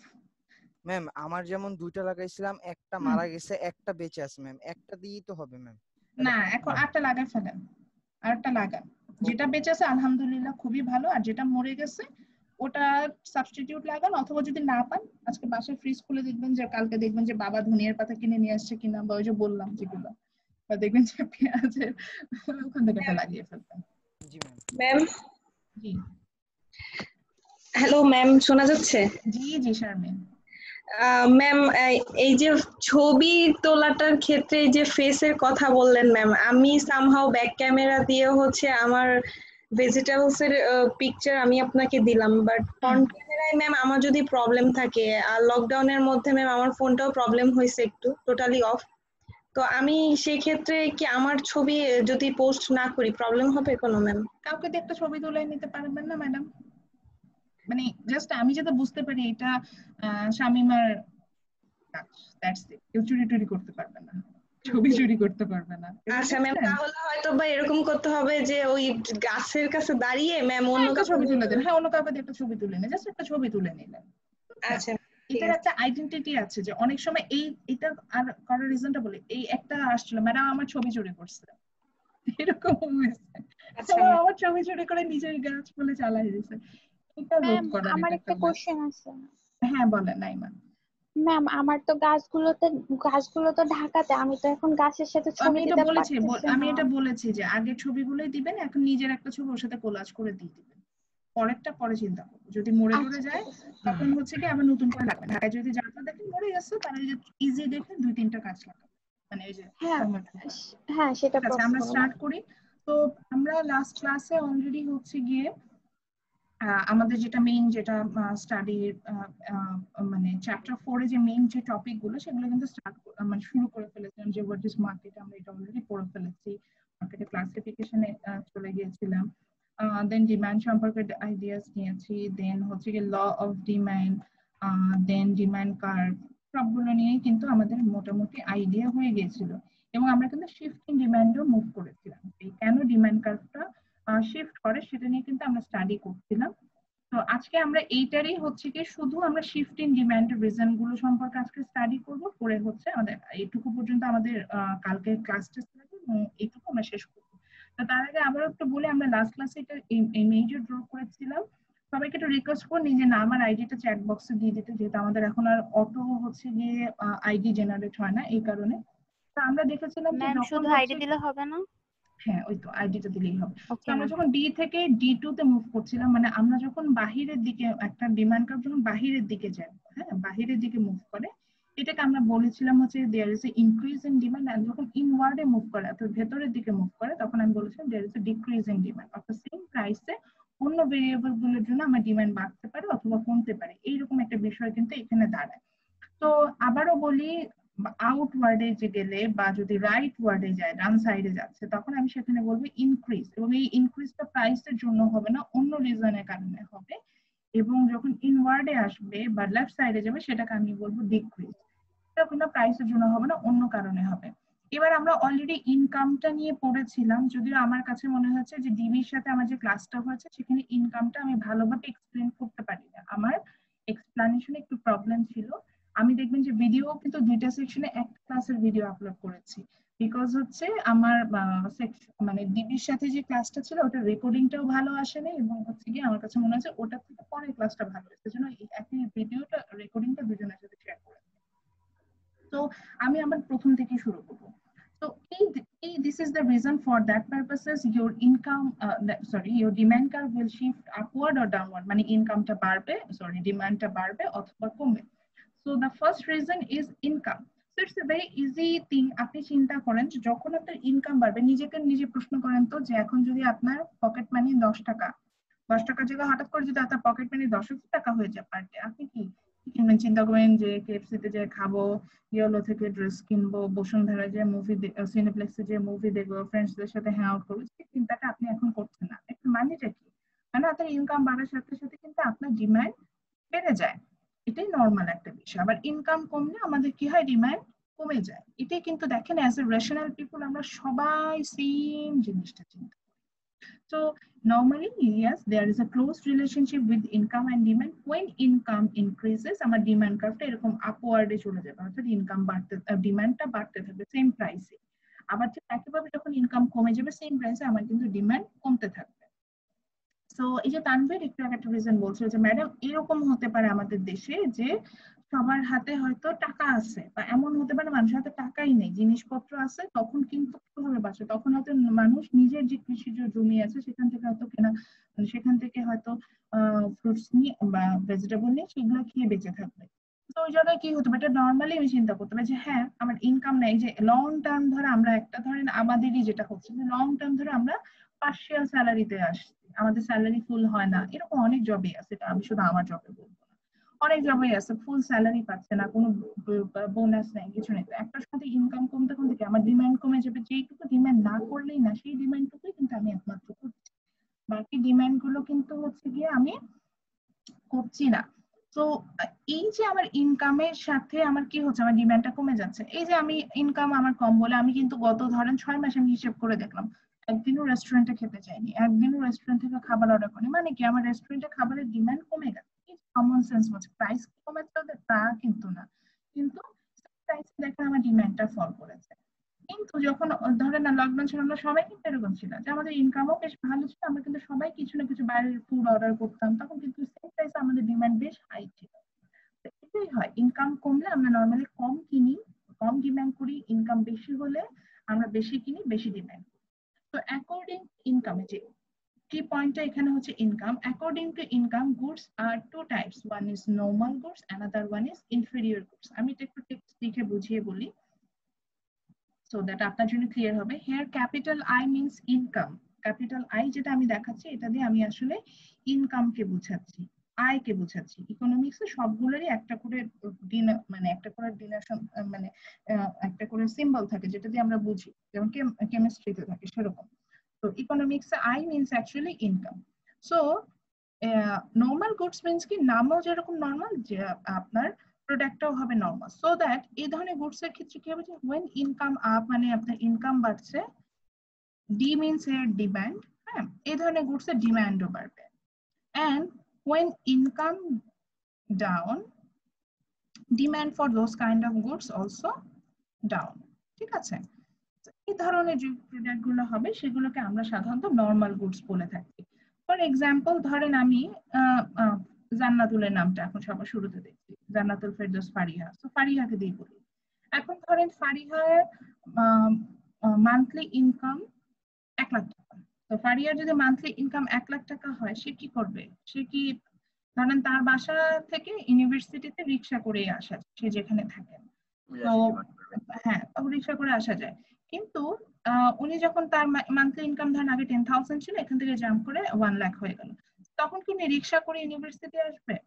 অবশ্যই না, ফারিয়া রিক্সাতেই আসবে, বাকি টাকা দিয়ে ফুচকা খাবে। জিজ্ঞাসা করে আমি এমনি রিক্সাতেই যাই। আপাতত আদার থিংস রিমেইনিং সেম হিসেবে আমরা জাস্ট ওর ইনকামটাকে চিন্তা করি। হ্যাঁ, তো ওই ক্ষেত্রে যেটা হবে যে তখন ফারিয়ার মনে হয় মাই গড, আমি 1 লাখ টাকা ইনকাম করি, রিক্সা করে আসলে আমার হিজাবে ধুলো লাগে, আমার মুখে ধুলো লাগে, স্কিন নষ্ট হয়ে যায়, সানবার্ন হয়ে যায়, আমার পক্ষে তো এইভাবে রিক্সা করে আসা সম্ভব না, তাহলে কিসে করে আসা সম্ভব? আমি উবারে। তো উবার আর ফারিয়া। তো ইনকাম বাড়লে, এটা আমি নিজেই বুঝি, ইনকাম বাড়লে তখন ঠিকই উবারে চলবে না আপনারা স্যার, তখন ওর কাছে 10 টাকার সমানই 100 টাকা, তখন আপনার কাছে কিছুই মনে হবে। আসলেই সম্ভব, আসলেই সম্ভব, আসলেই সম্ভব। আমি আচ্ছা এক্সাম্পল দিই, রিয়েল লাইফ সব দেশের ম্যাডাম, পৃথিবীর সব দেশের মানুষের কথা একরকম আর নোয়াখালীর মানুষের কথা একরকম। আমি রিয়েল লাইফ এক্সাম্পল দিব, আমি রিয়েল লাইফ এক্সাম্পল দিয়ে বলবো, ঠিক আছে? আচ্ছা একটু বলি। সো ফারিয়ার ইনকাম যখন উবার রাইডটাকে যদি আমি একটা সার্ভিস হিসেবে ধরি বা একটা গুড হিসেবে ধরি, তো ফারিয়ার যখন ইনকাম বাড়বে তখন অবশ্যই বেশি বেশি উবার রাইড ইউজ করবে, এটাই স্বাভাবিক। এবার আসি ইনকাম যদি কমে তাহলে অবশ্যই সে উবারে যাবে না। তো এই ধরনের যে কোনো লাক্সারি প্রোডাক্টের ক্ষেত্রে, ঠিক আছে, ধরলাম যে দিগন্ত খুব কিপটা, সে কখনো পারফিউম ইউজই করে না। এখন দিগন্তর মান্থলি ইনকাম হচ্ছে 10,000 টাকা, একদম ঠিক। সামহাউ এই জন্য সে কোনো পারফিউম ইউজ করে না। সে বলে কি আমি যে কসকো সাবান ব্যবহার করি, এটা দিয়ে আমার পারফিউমের কাজ হয়েছে। ম্যাম ভোলার মানুষ মাটি দিয়ে সাবান বানায় ফেলে। আচ্ছা ঠিক আছে। তো এরপরে দেখা গেল যে দিগন্তর ইনকাম হঠাৎ করে 10 লাখ টাকা হয়ে গেল পার মান্থ। তখন আপনি দিগন্তকে দেখেন কি অবস্থা দাঁড়ায়। দিগন্ত তখন ব্রাহ্মণবাড়িয়া কসকো সাবান ডিলার দিব না, ভোলাই তখন দেখবেন যে সে প্যারিস থেকে হচ্ছে গিয়ে ইম্পোর্টেড পারফিউম নিয়ে আসবে, এমন পারফিউম নিয়ে আসবে যে পারফিউম মাখলে 9 তলা থেকে আপনাদের বিল্ডিং এর 1 তলা পর্যন্ত সেই স্মেল। ম্যাম আপনি প্যারিসের নাম জেনেছেন? ম্যাম ও নিজেকে প্যারিসে থাকে, ও নিজে ভাবে, কারণ ওই ভোলা যে একটা কি টাওয়ার আছে সেটার জন্য ওই প্যারিস ভাবে। ওরে ভোলা চিনেন ম্যাম? ওরা ম্যাম ভোলাই ম্যাম 10 লাখ দেন 20 লাখ দেন। রতন ছিল, দেখছো? আচ্ছা ঠিক আছে। আচ্ছা দিগন্ত বাদ, তানভীরের কথা বলি। তানভীর হচ্ছে গিয়ে তানভীর 10 লাখ টাকা ইনকাম করে শুরু করেছে। তানভীর এখন ধরেন কোনো পারফিউমে ইউজ করে না। তো যখন তার ইনকাম বাড়বে, আমি একটা কথা বলি ম্যাম, ভার্সিটি বন্ধ থাকাতে আমার অনেক টাকা ইনকাম হয়েছে। আচ্ছা কিভাবে ইনকাম হয়েছে এটা বুঝুন ম্যাম। প্রতি মাসে আমার মিনিমাম 6 থেকে 7,000 টাকার প্লাস আমার সেভ হয়েছে। ওয়াও। সো এটা আচ্ছা, তাহলে এই যে এটাতে কি বুঝেন? সো এখন ধরেন তানভীরের মান্থলি ইনকাম 10,000 টাকা, এই জন্য সে আতর ইউজ করে, যা সবচেয়ে চিপ জিনিস যেটা দিলেও পারফিউমের কাজ দিয়ে দিচ্ছে। এখন যখন তানভীরের ইনকাম মাসে 10 লাখ টাকা হয়ে যাবে, তখন সে চিন্তা করবে তখন আতর দিয়ে গোসল করবে। আচ্ছা হ্যাঁ, আতর কি দেওয়া যায়? খাওয়া দাওয়া সব বন্ধ করে দেয়, তারপরে ব্যবসা করবে। তখন হচ্ছে গিয়ে সে যেটা করবে যে প্যারিস থেকে ইম্পোর্টেড আতর নিয়ে আসবে। হ্যাঁ, যেই আতর অ্যালকোহল ফ্রি, তারপরে ধরেন স্মাচ ফ্রি, তারপর হচ্ছে কি ডাস্ট ফ্রি, যত ধরনের যত ইয়ে আছে সব ফ্রি। আমি যেটা বলি ম্যাম, আমার কাছে যদি 10 লাখ টাকা থাকে আমি অ্যাকচুয়ালি ন্যাচারাল মানে পারফিউম ইউজ করব। যেরকম আমার আগে যখন গোলাপ গাছ ছিল আমি প্রতিদিন ইনস্ট্যান্ট গোলাপের পাতা দিয়ে রুমে ভিজিয়ে রাখতাম, তো ওটাতে এত সুন্দর ঘ্রাণ হতো। তারপরে জানেন এখন সবচেয়ে এক্সপেন্সিভ প্রোডাক্ট কোনগুলো, যেগুলো অর্গানিক প্রোডাক্ট হয়। আপনি যে বললেন না ন্যাচারাল পারফিউম ইউজ করবেন, এটার প্রাইস এখন সবচেয়ে বেশি। ম্যাম আমি নিজে তৈরি করব, নিজে আপনি লাইফ যাই করেন সেটার জন্য তো ইনভেস্টমেন্ট লাগবে। সেই টাকাটা আপনার নাই বলে তো আপনি সেই ইনভেস্টমেন্ট খুঁজে ফিরতে এটা আতরি, এটা তো আর পারফিউম না। বিয়ে করাতে ইনভেস্ট করবে না, সে বিয়ে সে করবে না। সো যেটা বলছিলাম, আচ্ছা ঠিক আছে, বিদেশে যা দেশি প্রোডাক্টই সে ইউজ করবে, ইনভেস্টমেন্টও তাকে করতে হবে। মেইন কথা আমি যেটা ফোকাস করতেছিলাম, এটা নিচে এক্সাম্পল হিসেবে লিখে রাখেন লাক্সারি প্রোডাক্ট। দেখবেন যে আমাদের চারপাশে কিছু প্রোডাক্ট আছে যেটা আমরা ইউজ না করলেও না, কিন্তু এগুলো হচ্ছে কি যখন আমাদের ইনকাম বাড়ে, আমাদের লাক্সারি বা আমাদের তখন চাহিদাটা ওরকমই হয়ে যায় যে সেই ধরনের প্রোডাক্টটাকে কনজিউম করার ক্ষেত্রে আমরা এরকমই করি যে ইনকাম বাড়লে এই ধরনের প্রোডাক্ট আমি বেশি কনজিউম করি, ইনকাম কমলে ওই ধরনের প্রোডাক্ট আমি কম কনজিউম। আমি যেটার এক্সাম্পল হিসেবে লাক্সারি প্রোডাক্ট কথা বলছি। সো যেমন আমি আরেকটা এক্সাম্পল, এই যে আমি বলছিলাম যে রিয়েল লাইফ এক্সাম্পল দিব। আমি আমার এক্সাম্পলই মনে হয় ডি এর সাথে ক্লাস দিয়েছিলাম। বলেছিলাম যে যখন আমি স্টুডেন্ট ছিলাম নরমাল আমি একটা আসুসের ফোন ইউজ করতাম। এটা মানে ফোন ভালো, আমি বলছি না খারাপ, আমার যা এক্সপেকটেশন ছিল যে আমার ক্যামেরা ভালো হবে, আমি মোবাইল দিয়ে গেমস খেলতে হবে, দ্যাটস ইট। যখনই আমার ইনকাম বেড়ে গেল, আমি ইউনিভার্সিটিতে জয়েন করে ফেললাম, সাথে সাথে আমার মাথায় ঢুকলো এই ফোন দিয়ে আমার স্টেটাস মেনটেন হয় না। মিটিং এ যে কি একটা পচা আসুস ফোন হাতে, এই আমার স্ট্যাটাস মেইনটেইন হয় না, ওকে স্ট্যাটাস মেইনটেইন করার মতো ফোন লাগবে। আমার আইদার আইফোন লাগবে অথবা স্যামসাং এর একটা হাই এন্ড ফোন লাগবে। তো এই যে স্যামসাং এর ফোন বা আইফোন, এগুলো কিন্তু আমার নরমাল নিড না, মানে আমার যে লাগবেই লাগবে এরকম। এটা যেটা হয়েছে যে আমার ইনকাম বেড়েছে, ডিমান্ড ফর আইফোন বেড়েছে। যখন আমার ইনকাম কমছে আমার ডিমান্ড ফর আইফোন ছিল না। ঠিক একইভাবে আপনার কথাও আমি এটাই বলছি যে আপনার যদি ইনকাম বাড়ে আপনার ডিমান্ড ইম্পোর্টেড পারফিউমের প্রতি যাবে, ডিমান্ড ইনকাম না থাকলে ইম্পোর্টেড পারফিউমের প্রতি ডিমান্ড যাবে না। বা আরো কাছাকাছি এক্সাম্পল দিই, আপনার ইনকাম বাড়লেই তখন আপনি একমাত্র কেএফসিতে যে চিকেন খাওয়ার কথা চিন্তা করবেন। আপনার ইনকাম কম, আপনি কেএফসি না ওই ইউনিভার্সিটির পাশে যে চিকেন ফ্রাই তালতলায় যে চিকেন ফ্রাই বিক্রি করে সেটাই আপনি খাবেন। কারণ ধরেন কেএফসিতে যে 500 টাকা দিয়ে চিকেন খাওয়া ওটা আপনার কাছে বেশি না, তালতলায় যে আপনি হয়তো 50 টাকা চিকেন খেবেন। ইনকামের সাথে আমাদের কিছু মানে কিছু গুডস আছে যেগুলাকে আমরা বলবো নরমাল গুডস, যাদের এরকমই যে যেগুলা ইনকাম বাড়লে আমরা সে ধরনের গুডস বেশি কিনি, ইনকাম কমলে সে ধরনের গুডস কম কিনি। আরো এক্সাম্পল হিসেবে উবার রাইডস এর কথা বলতে পারি। আমি নিজেই, আমি এটার একটা এক্সাম্পল। আমি আগে ইউনিভার্সিটি যখন যাইতাম তখন মুভ করতাম, অবশ্যই বাসে যেতাম, পাবলিক ট্রান্সপোর্ট ইউজ করতাম। আর খুব আর্জেন্ট হলে দ্রুত যাওয়া দরকার হলে আমি সিএনজি ইউজ করতাম। I never use Uber ride, never ever. Uber তো রিসেন্ট আসে, উবার আসে 2016 and in that time আমার 17 আসছে। আমি তখনও কিন্তু জব করি, কিন্তু তখনও কিন্তু আমি উবার ইউজ করতাম। আমার মনে আছে আমি for the first time Uber use করেছি 2017। সো তখনও কিন্তু উবার ইউজ করি, তখন এটা আমার কাছে একটা লাক্সারি প্রোডাক্ট ছিল। আমার ইনকাম কম ছিল, আমি উবার রাইড ইউজ করতাম না। এখন আমি অনেস্টলি বলি, এখন আর সাধারণত উবার ছাড়া কোথাও যাই না। পাবলিক ট্রান্সপোর্ট তো ইউজই করি না, করোনা হওয়ার পর তো ইউজ করার প্রশ্নই আসে না। যদি পাবলিক ট্রান্সপোর্ট ইউজ করতেই হয় দেখা যায় রিক্সা ইউজ করি, রিক্সা করে আসা যাওয়া করি। তো আমি উবার রাইডস এর কথা বলছি। এই যে ইনকাম বেড়ে গেছে কম্পারেটিভলি, এই জন্য আমার কাছে উবার রাইডটা এখন কম্পারেটিভলি কিছুই মনে হয় না। হ্যাঁ উবার তো নর্মাল জিনিস, ইউজ করা যায়। এই আমি 2017 কিন্তু উবার ইউজ করতাম না। 2017 আমি ওই যে ওটা যেটা আপনাকে বলছি যে আমি আদা পাবলিক ট্রান্সপোর্ট ইউজ করতাম অথবা সিএনজি ইউজ করতাম করে যেতাম। আমি তখনও বলছি, তখনও জব করি, তখনই জবেও আমি এইভাবেই যেতাম। Those are actually normal goods. So the iPhone একটা normal good, যেটা মানে লাক্সারি প্রোডাক্ট, বলতে ইনকাম বাড়লে ডিমান্ড বাড়ে। এবার আছে ইনফিরিয়র গুড। নামের যেহেতু সমস্যা, এদের কাজেও সেরকম সমস্যা। ইনফিরিয়র গুডস এর ক্ষেত্রে কি হচ্ছে যে ইনফিরিয়র গুডস এর ক্ষেত্রে যেটা বলছে যে এই ধরনের গুডস এর ক্ষেত্রে আমার যেটা হবে যে যখন হচ্ছে গিয়ে আমার ইনকাম বাড়বে, demand for this kind of goods will down. মানে কেমন উল্টা পাল্টা মনে হচ্ছে না, কিন্তু এরকমই উল্টা। আবার যখন ইনকাম ডাউন হবে মানে ইনকাম কমে যাবে, demand for this kind of goods will up. Just আমি এরকম শর্টকাটে যেমন লিখছি, আপনি এরকম শর্টকাটে লিখে রাখেন তাহলে আপনার মনে থাকবে। ইয়েস, এই ধরনের গুডস আছে। এটার জন্য একদম সেফ এক্সাম্পল যদি তানভীরের এক্সাম্পল দিয়ে বলি, তাহলে আর কেউ কিছু বলবে না। তো ধরেন তানভীরের মান্থলি ইনকাম 10,000 টাকা। সো উনি কি করেন, উনি জানেন এই 10,000 টাকা তার ফ্যামিলিকে টাকা পাঠাইতে হয়, বাসা ভাড়া দিতে হয়, ইউনিভার্সিটি টিউশন ফি দিতে হয়, নিজেরও খাওয়া দাওয়ার খরচ চালাতে হয়, আনুষঙ্গিক যে হাত খরচ সব চালাতে হয়। তো ওই সময় উনি যদি বাজারে যান তাহলে চাল কোনটা কিনবেন, অবশ্যই মোটা চাল যেটা আছে সেটা কিনবেন। সবজি কিনবেন একদম লো কোয়ালিটি যে সবজিগুলো আছে যেগুলো খেলেই হয় এরকম, এগুলা কিনে চলে আসবেন। এবার আসি, বা ধরেন উনার খুব আমের জুস খেতে ইচ্ছা করছে, তাহলে উনি কি করবে, বাজারে যাবে, দোকানদারের সাথে মুলামুলি ঝুলাঝুলি করে আম কিনবে, কিনে এনে বাসায় কেটে ধুয়ে ব্লেন্ডারে ব্লেন্ড করে জুস বানায় খাবে। ঠিক আছে, এই কাজে কিন্তু করবে। এবারে সে তানভীরের ইনকাম 10,000 টাকা থেকে হঠাৎ করে 1 লাখ টাকা হয়ে গেল। ধরেন উনি শেয়ার বাজারে ইনভেস্ট করলো, বা ধরেন উনি একটা ফ্রিল্যান্সিং কোম্পানিতে হয়ে গেল ওনার ইনকাম 10,000 থেকে 1 লাখ টাকা হয়ে গেল। যেদিন ওনার ইনকাম 1 লাখ টাকা হয়ে যাবে সেদিন থেকে ওনার মাথায় আসবে মোটা চালের ভাত খাওয়া যায়, মোটা চাল কিছুক্ষণ রান্না করে রেখে দিলে গন্ধ হয়ে যায়, আর চিকন চালের ভাত খেতে হবে। বা তখন মনে হবে যে জুস এত কষ্ট করে হচ্ছে গিয়ে আমি বাজারে যাই, তারপরে আম কিনে তারপরে বাসায় নিয়ে এসে কাটি, খুব কষ্টের ব্যাপার। তো কি করে, তার থেকে স্বপ্নে চলে, স্বপ্নে তো ওই যে প্রাণের জুস পাওয়া যায়, ফ্রুটের জুস পাওয়া যায়, ওগুলো খেতে পারবে, একই জিনিস কিনে ফেলে।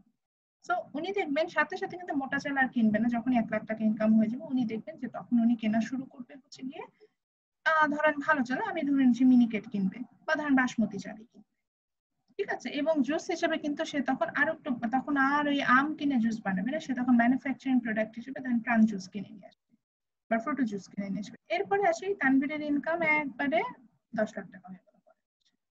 এরপরে তানভীরকে কি, তানভীর বলবে আমি বাজারে যাব, তারপর আবার চাল কিনবো, কিনে সেটা রান্না করে বাসায় খাবো, কি দরকার হচ্ছে, আমি তো আমার বায়ারকে চিনি, ওই যে বেলজিয়ামে কিছু একদম বেলজিয়াম থেকে ইম্পোর্টেড রাইস নিয়ে আসা যায়, যেটা খালি ওভেনে দিব আর ভাত হয়ে বের হয়ে ধুইতেও হবে না, আমি ওগুলা কিনবো। তারপরে জুস ছিল, প্রাণ মিষ্টি কুমড়া দিয়ে জুস বানাই, এটা তো আমি খেতে পারি না। আমি হচ্ছে মিডল ইস্ট থেকে sugar free, calorie free, less হচ্ছে গিয়ে পাল্প যুক্ত, একদম সরি অরিজিনাল ম্যাঙ্গো পাল্প যুক্ত, ওই যে ড্যাশ ধরেন একটা নাম চিন্তা করে ওই জুস কিনে নিয়ে আসবে। এখন এই যে এক্সাম্পল দিলাম, এটা একদম দেখেন আমাদের বাস্তব জীবনের সাথে মিলে যায়। যখনই আমরা একটু আমাদের ইনকাম বাড়া শুরু করি, আমরা কিন্তু আরো একটু ভালো কোয়ালিটি প্রোডাক্টের দিকে মুভ করি, এটাই হচ্ছে স্বাভাবিক। তো দেখেন তো, এই মোটা চালটাকে দিয়ে যদি ধরি, মোটা চালের সাথে যদি মোটা চালটাকে একটা গুড হিসেবে যদি আমি ধরি, তাহলে when your income increases, demand for that kind of rice decrease না? যখন আপনার 1 লাখ টাকা ইনকাম শুরু হলো আপনি কিন্তু মোটা চাল কিনছেন না। আচ্ছা, আবার আসি যে যখন আপনার উল্টা আসলাম, ধরেন তানভীরের ইনকাম এখন 10 লাখ টাকা থেকে যদি 1 লাখ টাকায় নেমে আসে, তানভীর কি করবে, আবার ইম্পোর্টেড রাইস থেকে হচ্ছে কি নরমাল রাইসে মুভ করবে না, যে আবার হচ্ছে কি মিনিকেট চাল কিনে খাবে না। বা ধরেন 1 লাখ টাকা থেকে ইনকাম যদি 10,000 টাকা কমে যায়, তখন আর সে মিনিকেটও খাবে না, আবার কিন্তু মোটা চালেই ব্যাক করবে। ঠিক একইভাবে ওই দুবাইয়ের জুস কেনা বাদ দিয়ে তখন সে বাংলাদেশের জুস কেনা শুরু করে, যখন বাংলাদেশের জুস কেনারও এফোর্ট থাকবে তখন কিন্তু সে নিজে থেকে বাজার থেকে আম কিনে এনে খাবে। তো এটাই একটা নর্মাল ব্যাপার যে যখন ইনকাম বাড়ে আমরা কিন্তু নর্মাল যে গুডস গুলো থাকে, এটার এক্সাম্পল হিসেবে লিখে রাখবেন বেসিক নিডস, একদম নর্মাল যে গুডস গুলো থাকে সেগুলোর ডিমান্ড আমাদের উল্টা কমে যায়। কিন্তু যখন ইনকাম ডাউন হয় তখন আবার এই নর্মাল গুড গুলোর প্রতি আমাদের কিন্তু ডিমান্ড বেড়ে যায়। যেমন যেটাকে আমি বলছিলাম যে আমার মোটা চালের কথা বলেছিলাম বা আমের কথা বলেছিলাম, কিভাবে আমি বলেছি একটা এক্সাম্পল হিসেবে নিচে লিখে রাখবেন বেসিক নিডস। বেসিক নিডস এর মধ্যে ধরেন একটা শেল্টার পড়ে, শেল্টারের কথাই আসি। দেখেন আমাদের যখন ইনকাম কম, আমরা ম্যাক্সিমাম সবাই কিন্তু মিরপুরে থাকি, কেন থাকি, কারণ আমাদের ইনকাম মডারেট। তো আমরা মিরপুরে কনজেস্টেড এরিয়াতে ছোট একটা বাসায় নিয়ে কিন্তু সবাই থাকি। এই আপনার ইনকাম বাড়ো, আপনি আর মিরপুরে থাকবেন না, আপনি চিন্তা করবেন উত্তরা চলে যাবো বা হচ্ছে গিয়ে নিকেতন চলে যাবো। তারপরে আরো একটা ইনকাম বাড়ো, তখন আপনি চিন্তা করেন গুলশানে ফ্ল্যাট লাগবে, এটাই খুব স্বাভাবিক, গুলশানে ভাড়া নিয়ে থাকবো। যেমন আপনি যদি আমাকে জিজ্ঞাসা করেন, আমি সবসময় বললাম রিয়েল লাইফ এক্সাম্পল দিতে ভালোবাসি, আমি আমার কথা বলি। আমি যখন থাইল্যান্ডে গেলাম, মানে ফ্রুটস এর কথা যেহেতু, তো আপনাদের বলতে বলতে আমার মনে হলো আরে আমার এগুলোও তো এরকম। তো থাইল্যান্ডে যখন আমি গেলাম, থাইল্যান্ডে যে আমি দেখছি যে ধরেন বাংলাদেশি টাকায় 300 টাকায় ফ্রুটস এর বাস্কেট সেল করছে, মানে বিভিন্ন ফ্রুটস কেটে একটা প্যাকেটের মধ্যে কাটা কেটে সেল করছে। তো ওটা তো আমাকে যে ওদের দেশে যে কারেন্সি সেটাতে খেতে হতো, ওটা আমার চিপ মনে হয়েছে এবং আমার কাছে জিনিসটা খুবই ভালো মনে হচ্ছে যে এত কষ্ট করে ড্রাগন ফ্রুট বলেন বা ম্যাঙ্গোস বলেন ওখানে সবই ছিল, ওদের দেশে যে ফ্রুটস আছে সেগুলো ছিল, বাংলাদেশে কিছু ফ্রুট ছিল। এত কষ্ট করে কাটাকুটি করাতে কিরকম কেটে সেল করবে, সেটাই ভালো হবে, আমি কিন্তু কিনে খেয়ে ফেলতে পারবো ইনস্ট্যান্ট। থাইল্যান্ড কি আপনি মানে নিজে ঘুরতে গেছিলেন না কোনো কাজে গেছিলেন? ঘুরতে গিয়েছি আমি মাঝে মধ্যেই ঘুরতে যাই অলরেডি ইয়েস আপনি ভুটানও গিয়েছিলেন madam? I have been 6 countries and it's my hobby মানে it's my actually dream to visit as many countries as possible within my own income. আমি আবার মেনশন করলাম ইনকাম। সো আমি যে 6টা কান্ট্রিতে গিয়েছি এই 6টা কান্ট্রিতে আমি আমার নিজের টাকায় গিয়েছি। আমি রিসেন্টলি ফেব্রুয়ারিতে আমি আন্দামান নিকোবর ঘুরে আসি। আজকে একটু পরে কথা বলবো, একদিন আমি কথাই বলবো আমার ট্রাভেলিং নিয়ে কথা বলবো। লাস্ট ঘুরে আসছি ইন্ডিয়ার একটা প্রভিন্স আন্দামান নিকোবর, ওখানেও ঘুরে আসছি। এবং এই ইয়ার আমার প্ল্যান ছিল যে আইদার আমি ইয়াতে যেতাম ফিলিপিন্স যেতাম অথবা হচ্ছে ওইদিকে টার্কি যেতাম, কিন্তু আসলে আল্লাহ চান নাই, পসিবল হচ্ছে না। তো যেটা বলছিলাম, তো আমি কিন্তু ওটা বাংলাদেশে চিন্তা করলাম এবং আমি রিসেন্ট আমি নিজে এটা নোটিস করেছি যে আম কিনে কেটে ধুয়ে খেতে আমার নিজেরই কষ্ট লাগে, মানে কি আম কেটে খাবো কত কষ্ট। তখন এই থাইল্যান্ডের ওই আমের কথা মনে আছে, ওখানে এরকম কেটে কেটে কিনতে পাওয়া যায়, ওইটাই মনে হয় ভালো। এতে বিষয়টা কি হচ্ছে, মানে আমার ইনকাম বাড়ছে বলেই কিন্তু এই যে আমের এই যে আম একদম র ম্যাঙ্গোস কিনে নিয়ে এসে আমি কাজ করবো সেটাতে আমার ওইটা ডিমান্ড কিন্তু আমার ডাউন হচ্ছে। কিন্তু যখন আমার ইনকাম ডাউন, আজকে 2 বছর আগের কথা আমি বলি, তখন কিন্তু আমি এটাই চিন্তা করতাম আমি কিন্তু এই আম কিনবো, হ্যাঁ কাল খেলাম, এটাই হয়েছে। এরকম কিছু গুডস থাকে যেটা আমাদের ইনকাম বাড়লে আমরা এই ধরনের গুডস কম কিনি, মানে কম ডিমান্ড করি, এবং যখন ইনকাম কমে যায় এই ধরনের গুডস আমরা বেশি ডিমান্ড করি। সো এটার এক্সাম্পল মনে রাখার জন্য এক্সাম্পল হিসেবে বেসিক নিডস লিখে রাখি। যেমন এই যে আমরা হচ্ছে গিয়ে প্রথম এক্সাম্পল দিয়েছিলাম জান্নাতুলকে দিয়ে দেওয়া শুরু করেছিলাম, যে ফারিয়া, যে ওকে বলছিলাম যে উনার উবার রাইডস এর কথা বললাম, এই যে নাকি ওনার রিক্সা রাইডের কথা বলছিলাম। এই যে রিক্সা রাইডটা কিন্তু একটা ইনফেরিয়র গুড। কিসের জন্য? যখন আমাদের ইনকাম কম তখনই কিন্তু আমরা বেশি বেশি রিক্সা রাইড ইউজ করি, কিন্তু ইনকাম বাড়লে আমরা কিন্তু রিক্সা রাইড ইউজ করি না। এই যে দিগন্ত কথা বলতে দিলেন না, এই দিগন্ত এখন ধরেন 5 টাকা বাস ভাড়া দিয়ে ইউনিভার্সিটিতে আসে বাসের ঝুলে, এটা হচ্ছে ওনার ইনফেরিয়র। ইনকাম কম বলে উনি বাসের ঝুলে। ওনার ইনকাম বাড়ুক, আপনি দেখবেন এই দিগন্তই হচ্ছে গিয়ে আপনার পাঠাও করে আসা শুরু করে প্রথমে, তারপর যে আরো ইনকাম বাড়ে দেখবেন সে উবারে করে আসা শুরু করে, তারপর আরো ইনকাম বাড়লে সে নিজেই গাড়ি কিনে নিয়ে চলে আসবে।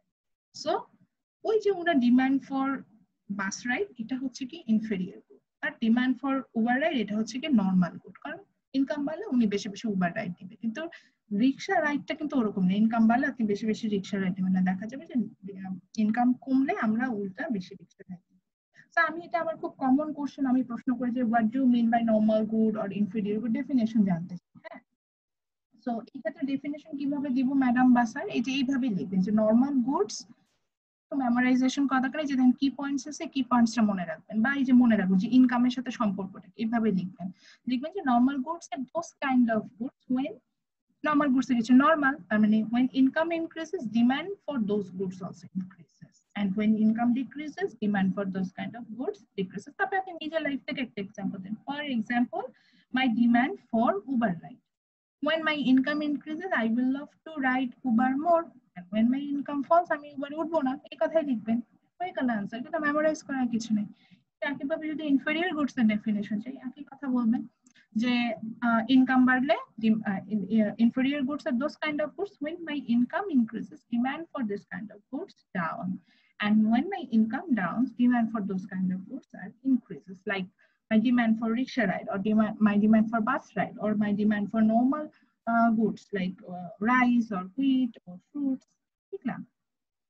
তো দেখেন এটার উপর বেশি আমি কিন্তু এক জায়গায় প্রাইসের কথা বলি না, সব জায়গায় ইনকামের কথা বলেছি। তো ইনকামের উপরও কিন্তু আমার ডিমান্ড কার্ভটা ডিপেন্ড করে, বাইরে আপওয়ার্ডে শিফট করবে না ডাউনওয়ার্ডে শিফট করবে।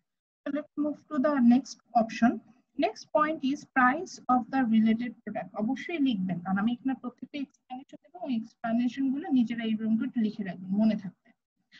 তো সেকেন্ড পয়েন্ট যেটা হচ্ছে সেটা হচ্ছে price of the related product. Yes, একটা প্রোডাক্টের আমি যে কোনো একটা গুডস নিলে বা একটা সার্ভিস নিলে ইট হ্যাজ রিলেটেড প্রোডাক্ট, মানে এর সাথে রেলেভেন্স আছে, এরকম কিছু প্রোডাক্ট আছে। তো এটার মধ্যে প্রথম যেটা আছে হচ্ছে সাবস্টিটিউট, এন্ড সেকেন্ডটা আছে হচ্ছে কমপ্লিমেন্টারি গুডস, মানে কমপ্লিমেন্টস। তো আমি প্রত্যেকটা ডেফিনেশন এটা একটু লিখে নিতে হবে, কারণ এটা বইয়ে পাবেন। তো প্রথমে কি পয়েন্টস দেন হচ্ছে price of the related product, price of the related product দিয়ে যেখানে যেমন বুলেট পয়েন্টে সাবস্টিটিউট গুডস লেখা ওইটা লেখেন, price of the related product, price of the related product, তারপরে হচ্ছে গিয়ে বুলেট পয়েন্ট দিয়ে যে হচ্ছে গিয়ে সাবস্টিটিউট গুডস লেখা ওটা লিখে ফেলেন।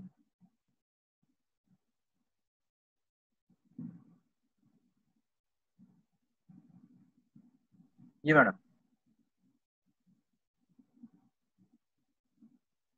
Price of the related product দিয়ে সাবস্টিটিউট গুডস লেখা। সাবস্টিটিউট গুডস লেখার পরে হচ্ছে গিয়ে সাবস্টিটিউট গুডসটা সাবস্টিটিউট গুডস লিখেছেন। আচ্ছা, SUBSTITUTES সাবস্টিটিউট। আচ্ছা, সাবস্টিটিউটটা যেটা লিখবেন সেটা হচ্ছে গিয়ে দেখেন, substitute are those kind of goods, substitute are those kind of goods which which have same utility. Substitute are those kind of goods which have same utility.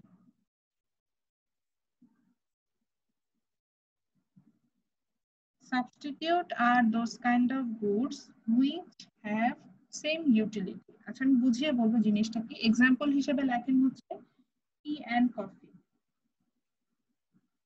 T and coffee, তারপরে লেখেন হচ্ছে গিয়ে পেপসি এন্ড কোকা কোলা, এগুলো হচ্ছে substitute. আচ্ছা, প্রথমে আগে সাবস্টিটিউটটা বুঝে নিই। মানে একটা প্রোডাক্টে দুই ধরনের রিলেটেড প্রোডাক্ট থাকবে, একটা হচ্ছে সাবস্টিটিউট আর একটা হচ্ছে কমপ্লিমেন্ট। সাবস্টিটিউট বলতে বোঝায় যে this kind of goods have same utility. Same utility means the satisfaction you are getting after consuming a product. So substitute এ যেটা হয় যে এই ধরনের প্রোডাক্ট গুলো থেকে আপনি সেম স্যাটিসফ্যাকশন পেতে থাকবেন। সো দ্যাট আপনি দেখেন তো টি কনজিউম করলে আমরা ক্যাফেইন পাই, আবার হচ্ছে গিয়ে কফি কনজিউম করলে আমরা ক্যাফেইন পাই, দুটো কিন্তু সেম জিনিস। কোকা কোলাও আমি যা পাচ্ছি, পেপসিতেও আমি তাই পাচ্ছি, দুটোই সফট ড্রিঙ্কস। বা আপনি যে কেএফসি চিকেনও বলেন, বিএফসি চিকেনও বলেন, সেম জিনিস, দুটোই হচ্ছে কি চিকেন আইটেম। এমন কোনো মানে এমন কোনো জিনিস না যে এটা হচ্ছে কি আপনার এটার জন্য হচ্ছে আপনাকে হচ্ছে অনেক বেশি মানে অনেক ভ্যারাইটিস থাকবে। মানে দুইটা কনসেপ্ট আপনি সেম পরিমাণে স্যাটিসফ্যাকশন পাচ্ছেন, সেম ইউটিলিটিটা পাচ্ছেন, এগুলোকে আমরা বলে থাকি সাবস্টিটিউট। এটা বোঝার জন্য আমি হচ্ছে কি এটাই তখন আমার লিখতে খুব কষ্ট হয়। ডেফিনিশনটা একটু প্লিজ আরেকবার।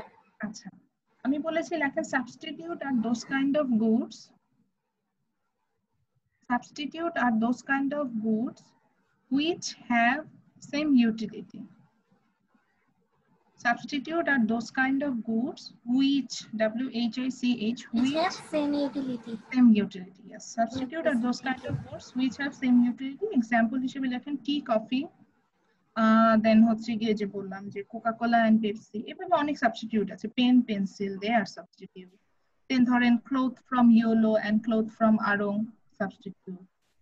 তারপর আপনি বলতে পারেন বসুন্ধরার বাসা আর হচ্ছে গিয়ে ধরেন যমুনা ফিউচার, বসুন্ধরার বাসা আর গুলশানের বাসা আপনি সাবস্টিটিউট করতে পারেন। অনেক ধরনের আমরা চিন্তা করি, ধরেন আমাদের ক্লাসে এখন কাকে দিয়ে এক্সাম্পল দেবো, অন্য কাকে দিয়ে, যাকে দিয়ে কখনো এক্সাম্পল দেই না। আচ্ছা ধরেন কাকে দিব, আবির হাসান। আবির খুব চা খেতে পছন্দ করে, উনি ক্লাস শেষে, প্রত্যেকটা ক্লাস শেষে আর হচ্ছে গিয়ে ক্লাসের বন্ধু বান্ধব আছে সবাইকে নিয়ে হচ্ছে গিয়ে চা, ওই যে ইউনিভার্সিটির নিচে আপনাদের যে যে একটা টং দোকান আছে কয়েকটা চায়ের, ওখানে যে চা খেয়ে আসে। কি মনে করাইলেন ম্যাম। ঠিক আছে, সো আবির হচ্ছে কি চা খেতে খুব ভালোবাসে। সো সে নিজেও টি লাভার এবং হচ্ছে তার সাথে ফ্রেন্ডদেরকেও সে এরকম ট্রিট দেয়। এখন চায়ের কেন দেয়? কারণ চায়ের দাম হচ্ছে বেশি না, 5 টাকা। ঠিক আছে, দাম একটু বেশি দেয়, 10 টাকা দাম, 10 টাকা দাম। তো সে নিজেও চা খায়, বাকিদেরও চা খাওয়ায়। এখন চায়ের দাম বেড়ে গেল, হতেই পারে বাংলাদেশে চা পাতার দাম বেড়ে গেছে, চায়ের দাম বেড়ে গেছে, চায়ের কাপ হয়ে গেছে 50 টাকা। ইন দ্য মিন টাইম ওই দোকানে কফিও পাওয়া যেত। তখন কফির দাম ছিল আগে 10 টাকা না 15 টাকা ছিল, কিন্তু কফির দাম মানে যেহেতু 10 টাকা আর ওই কফির দাম 15 টাকা, কেউ হচ্ছে কফি খেত না, সবাই চাই খেত। তো আবির ওই চাই খেতে এবং ফ্রেন্ডরা চা খাওয়াইতো। এখন হঠাৎ করে চায়ের দাম বেড়ে 50 টাকা কাপ হয়ে গেল, কিন্তু আবির দোকানে যায় দেখলো কফির দাম কিন্তু ঠিকই 15 টাকা আছে। তখন উনি কি চিন্তা করবে? উনি চিন্তা করবে তাহলে চা খাওয়া বাদ দিয়ে কফি খাই, কিন্তু এটা তো একই জিনিস। ওইটা একই জিনিস পাও, ক্যাফিন পাও, দুটা খেলেই হচ্ছে গিয়ে মাথায় যে টিচাররা কি পড়াচ্ছে হাবিজাবি এগুলা পড়ে মাথা হ্যাং হয়ে গেছে, হ্যাংটা ঠিক হয়ে যাবে কিনা। তাহলে কি আমি চা খাবো না, চা বাদ দিয়ে কফি খাবো না? তার মানেটা কি দাঁড়াচ্ছে? তার মানেটা কি এরকম দাঁড়াচ্ছে না অনেকটা, যে আমি যখনই আপনার চায়ের দাম বাড়িয়ে দিচ্ছি, demand for coffee increases, and that means when the price of tea increases, it means the demand for coffee, the opposite thing, will increase. আচ্ছা আর একটু বুঝিয়ে বলি, ধরেন এখন হচ্ছে গিয়ে কলমের দাম বেড়ে গেল। আপনার হয়তো ক্লাসে এরকম কোনো ম্যান্ডেটরি নেই যে পেন দিয়ে লিখবেন না পেন্সিল দিয়ে লিখবেন। সো এখন পেনের প্রাইস বেড়ে গেল, কলমের দাম অনেক বেড়ে গেল, একটা কলমের দাম ধরুন হয়ে গেল 100 টাকা। আপনি কি কলম দিয়ে লিখবেন? জীবন হতো না। পেন্সিল দিয়ে লিখলেও ম্যাডাম কিছু বলে না, পেন্সিল দিয়ে লিখবেন। সো তাহলে কলমের দাম নামলে আমাদের কি হচ্ছে? আমাদের পেন্সিলের ডিমান্ড বেড়ে যাচ্ছে না? কলমের প্রাইস বাড়লে কি হচ্ছে? পেন্সিলের ডিমান্ড বাড়ছে। সো এটাই হচ্ছে সাবস্টিটিউট। দেখা যায় যে যারা সাবস্টিটিউট হয় মানে সেম ইউটিলিটি পায়, সো একটা প্রোডাক্টের যদি দাম বেড়ে যায় তখন তার সাবস্টিটিউট গুডস সেটার ডিমান্ড বেড়ে যায়। যেমন আমি এখানে একটা মজার কথা বলি, এখন পেঁয়াজের দাম বেড়ে গিয়েছিল, আমরা কিন্তু সবাই পেঁয়াজ খাওয়া কমাই দিয়েছিলাম, একদম পেঁয়াজ কিনতাম না। কিন্তু ওই সময় বাজারে গিয়ে দেখবেন মানুষ প্রচুর রসুন কিনত, কারণ পেঁয়াজ রসুনের এই যে পেঁয়াজ রসুন একসাথেই নাম আসে, পেঁয়াজ আর রসুন মোটামুটি কাজ চালায় ফেলা যায়, মানে পেঁয়াজের কাজ কিছুটা হলেও রসুন কভার করতে পারে। তো রসুন কিন্তু মানুষ রসুন কিনে কাজ করতো। এখন ধনিয়া পাতার দাম বেড়ে যায়, কেউ ধনিয়া পাতা কিনবে না, ধনিয়া পাতা না কিনে পুদিনা পাতা কিনে নিয়ে চলে আসবে, কারণ ধনিয়া পাতা পুদিনা পাতা সেম কাজ করে। পুদিনা পাতার দাম বাড়ুক, মানুষ আর কেউ পুদিনা পাতাই কিনবে না, ধনিয়া পাতা কিনে নিয়ে চলে আসবে, কারণ ওটা সেম কাজ করে। আচ্ছা আপনি বলেন যে ম্যাডাম এখন কোকা কোলার দাম বেড়ে যায়, তাহলে আমরা কি করবো? কেউ কোকা কোলা খাবো না, পেপসি খাবো। কোকা কোলার দাম বেড়ে গেছে, কে এত দাম? সো এটাই যে সেই যে গুডস এর সেম ইউটিলিটি পাই, এই সেখানে যদি একটা গুডস এর দাম বাড়ে, সো তখন আমরা আদার গুডসটাকে সুইচ করি। এটা একটু লিখে আমার এখানে দেখানোটা একটু ডিফিকাল্ট, এই জন্য আমি একবার লিখে একটু মুছে ফেললাম। তো এখানে আমি পি এখানে হচ্ছে সিটা দিতে যাচ্ছি, সিটা হচ্ছে নিচে লিখবো। আচ্ছা সি বলতে আমি আসলে বোঝাচ্ছি হচ্ছে প্রায় একটু দূরে হয়ে গেছে, একবার একটু মুছে লিখি। সো এখানে আমি পি হবে না, দেন সি দিয়ে আসলে প্রাইস অফ কফি বুঝতে পারছি, পিসি মানে পি নিচে স্মল লেটার আমি সি লিখেছি, প্রাইস অফ কফি বোঝাচ্ছি। So when the price of coffee up মানে প্রাইস অফ কফি বেড়ে যাচ্ছে, তখন যেটা হবে যে ডিমান্ড ফর টি মানে আমার যে চায়ের ডিমান্ড আছে সেটা কিন্তু বেড়ে যাবে। সো টিডি দিয়ে আমি হচ্ছে ডিমান্ড ফর টি বোঝাচ্ছি।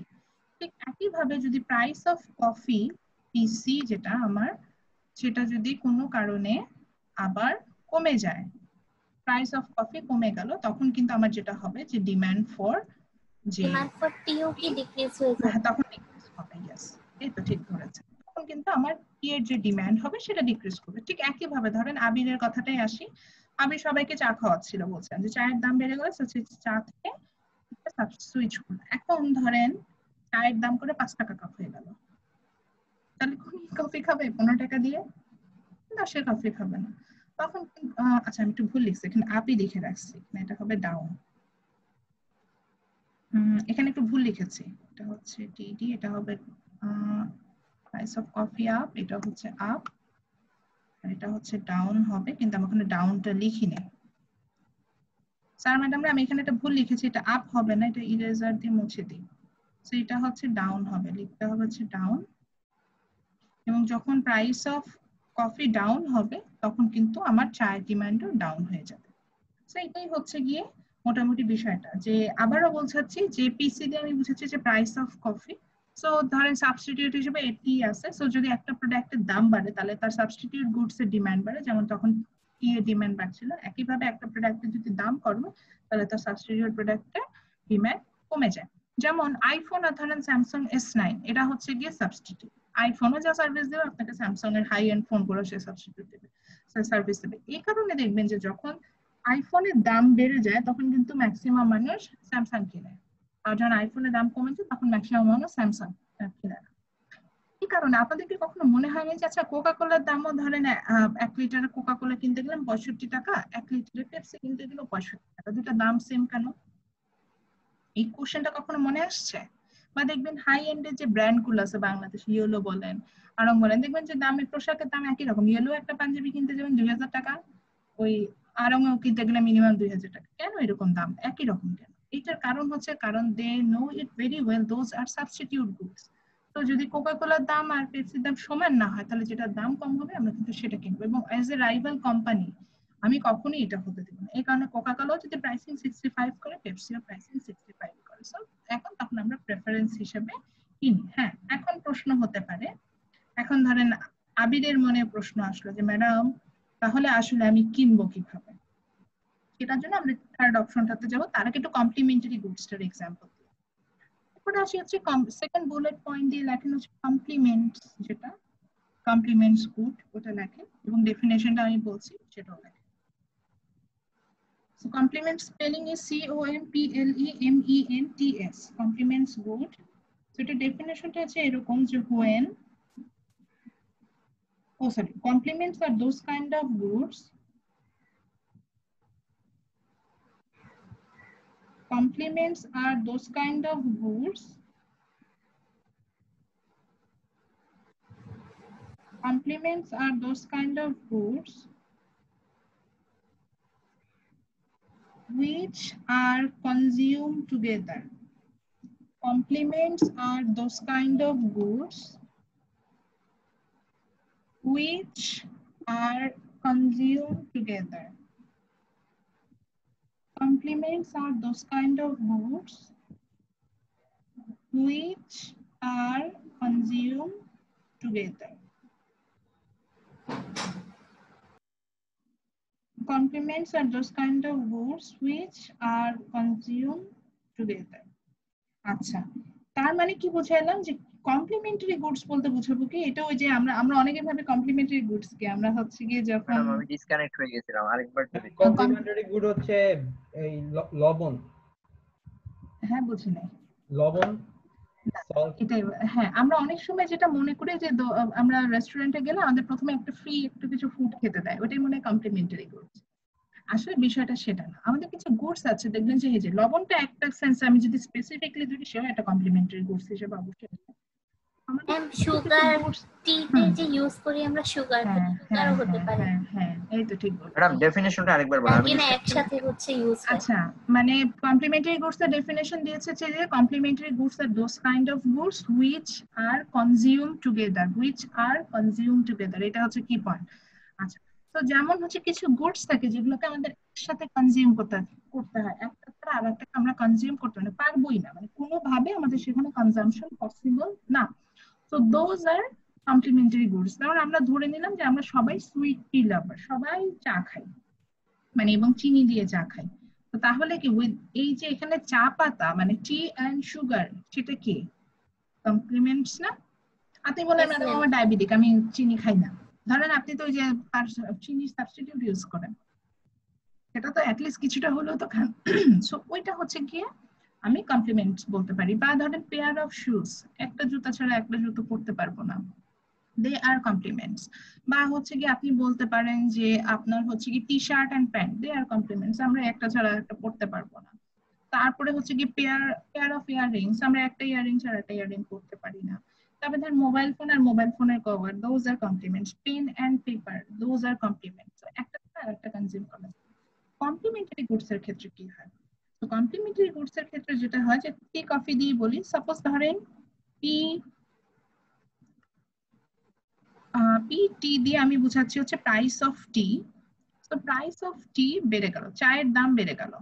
এখন চায়ের দাম যদি বেড়ে যায় আমি কি মানে চা বেশি খাবো?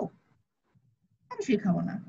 তা আমি যদি চা বেশি না খাই তাহলে চায়ের কমপ্লিমেন্টারি গুডস হিসেবে আছে হচ্ছে গিয়ে সুগার। সুগারের ডিমান্ড কি আর থাকবে? আমার যখন প্রাইসে চায়ের দাম বেড়ে গেছে আমি চা আর খাচ্ছি না, ধরেন আমি এক্সাম্পল দিয়ে বলছি, তখন কিন্তু প্রাইস মানে সুগারের যে ডিমান্ড যেটা সেটা কিন্তু ডাউন হবে। আচ্ছা, এটার এক্সাম্পল দিচ্ছি। ধরেন চায়ের কেজি, এটা বললাম যে চায়ের পার কাপ চায়ের দাম ছিল 15 টাকা, 10 টাকা, 10 টাকা থেকে 50 টাকা হয়ে গেল। আরো দাম বলো, ধরেন পার কাপ চায়ের দাম হয়ে গেল 100 টাকা। তাহলে তো ম্যাম চা পাতারও দাম কমে যাবে।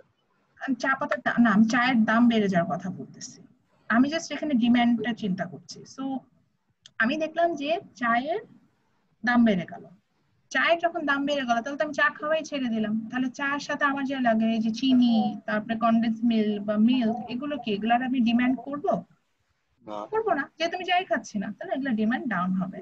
অন্যভাবে আসি, পেন পেপার দিয়ে বলি, কলমের দাম অত্যাধিক বেড়ে গেল, 100 টাকা 200 টাকা দাম হয়ে গেল একটা কলম, তাহলে কি আপনি খাতায় লিখবেন? হাতে লিখবেন না, বলবেন মোবাইল ফোনে টাইপ করবো, খাতার ডিমান্ড শেষ, কাগজের ডিমান্ড শেষ।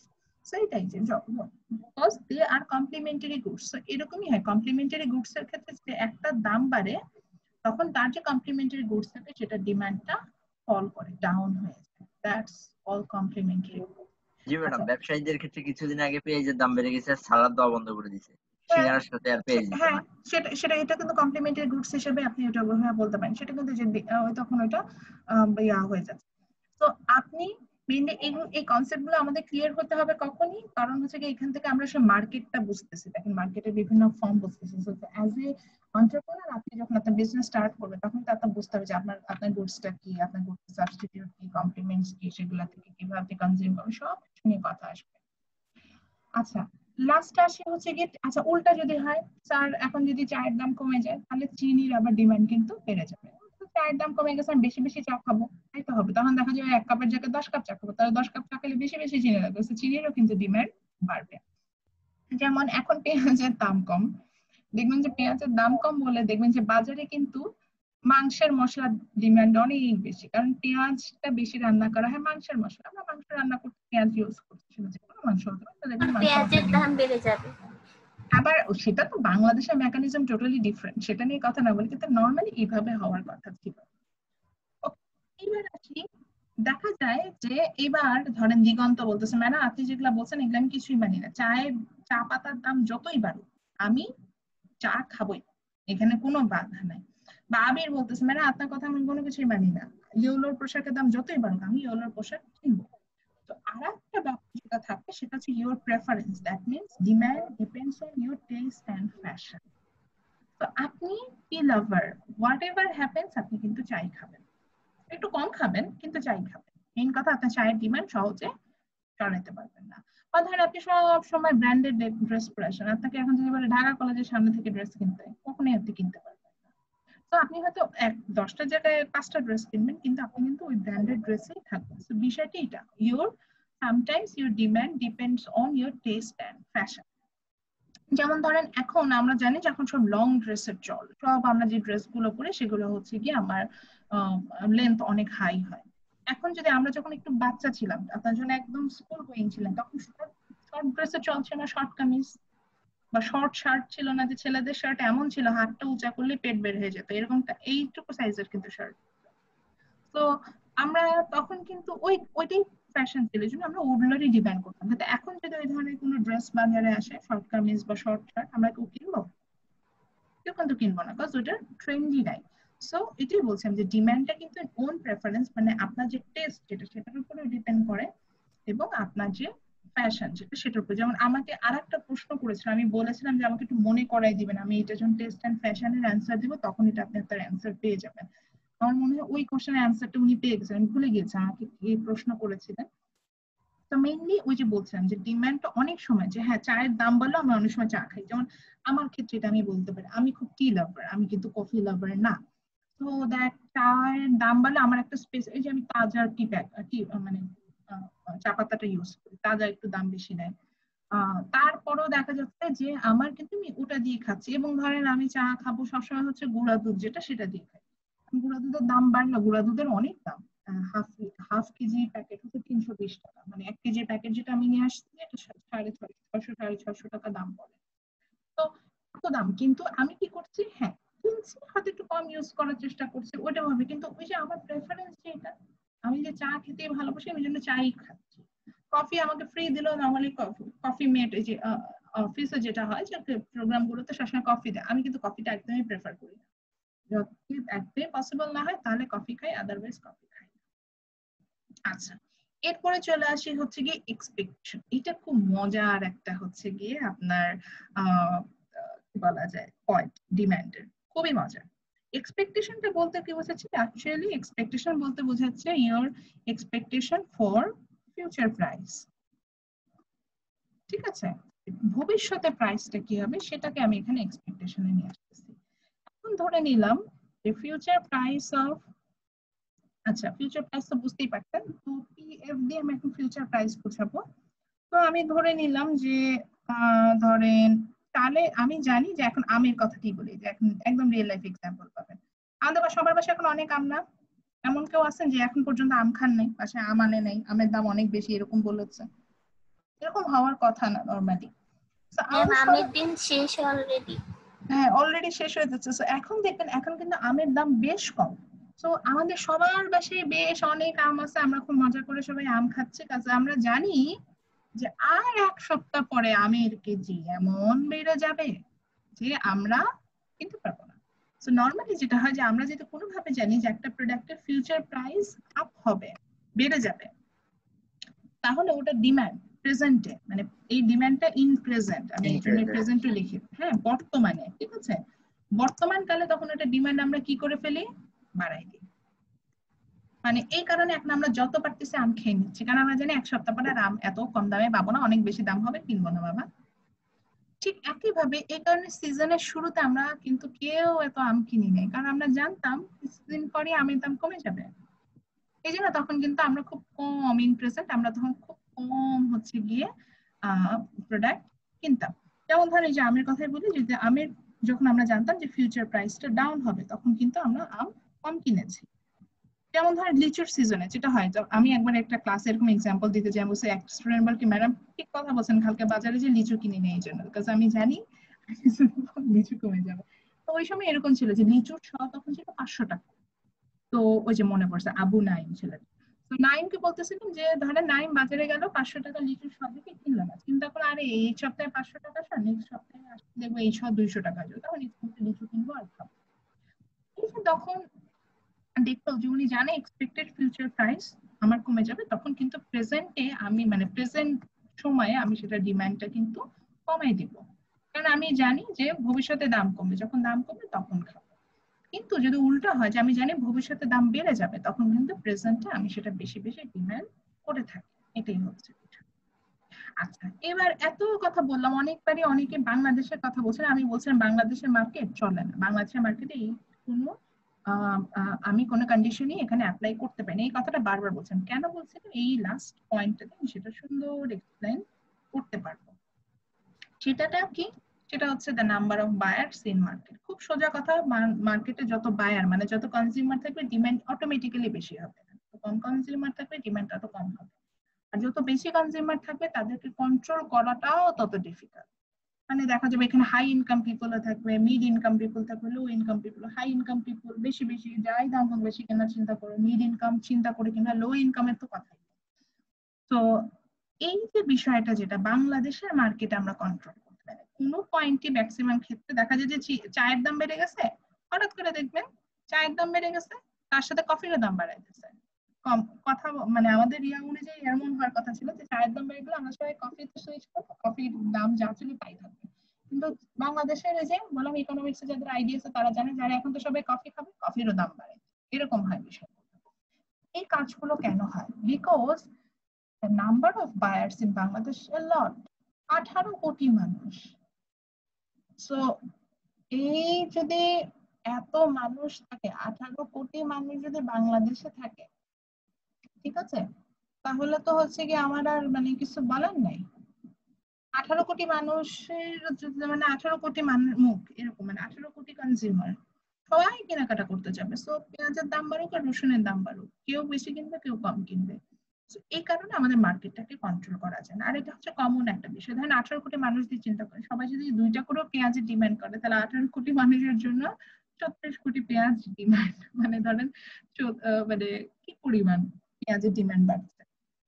এই কারণে যে দেখা যায় যে আমাদের দেশে নাম্বার অফ বায়ার্স এত হাই, এই কারণে ইকোনমিক্স এর কিছু থিওরি বাংলাদেশে এসে ফেল হয়ে যায়, মানে কাজ করে না, অন্যরকম সাবস্টিটিউট মানে ইনসেন্টিভ দিয়ে থিওরি গুলোতে কাজ করাতে হয়। এটার রিজনটা হচ্ছে কি লাস্ট পয়েন্ট।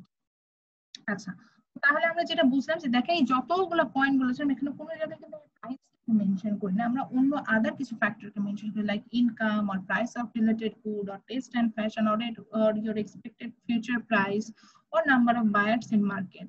So তো সেটার উপরে কিন্তু দেখেন আমার ডিমান্ড কিন্তু বাড়ছিল বা কমছিল। So those are the reason for shift in demand curve. এখান থেকে আমি প্রশ্ন কি করতে পারি, এখান থেকে আমি অনেক প্রশ্ন করি, আবার বলে দিলাম ইনসেনটিভ দিলাম, অনেক প্রশ্ন কি ছোট ছোট প্রশ্ন করি, যেমন প্রশ্ন করি হোয়াট ইজ নরমাল গুডস আর হোয়াট ইজ সাবস্টিটিউট। দেখেন আমি ডেফিনেশনও দিয়েছি এবং সবগুলো লেখার পরে আমি একটু কি পয়েন্টস দিয়েছি, ছোট ছোট করে কি পয়েন্ট লিখে দিচ্ছিলাম যে যাতে মনে থাকে সাবস্টিটিউট গুলোর সাথে ডিমান্ড কিভাবে ডিপেন্ড করে, কমপ্লিমেন্টারি গুডস এর সাথে ডিমান্ড কিভাবে ডিপেন্ড করে, এবং কিন্তু আমি লিখে দিয়েছি যাতে হচ্ছে আপনি খুব ইজিলি বুঝতে পারেন। সো এখান থেকে হচ্ছে গিয়ে আমরা কিন্তু আমাদের মানে যেটাকে বলে যে আমরা কিন্তু এখান থেকে আসতে পারবো কিভাবে হচ্ছে গিয়ে আমরা অ্যান্সারটা করব।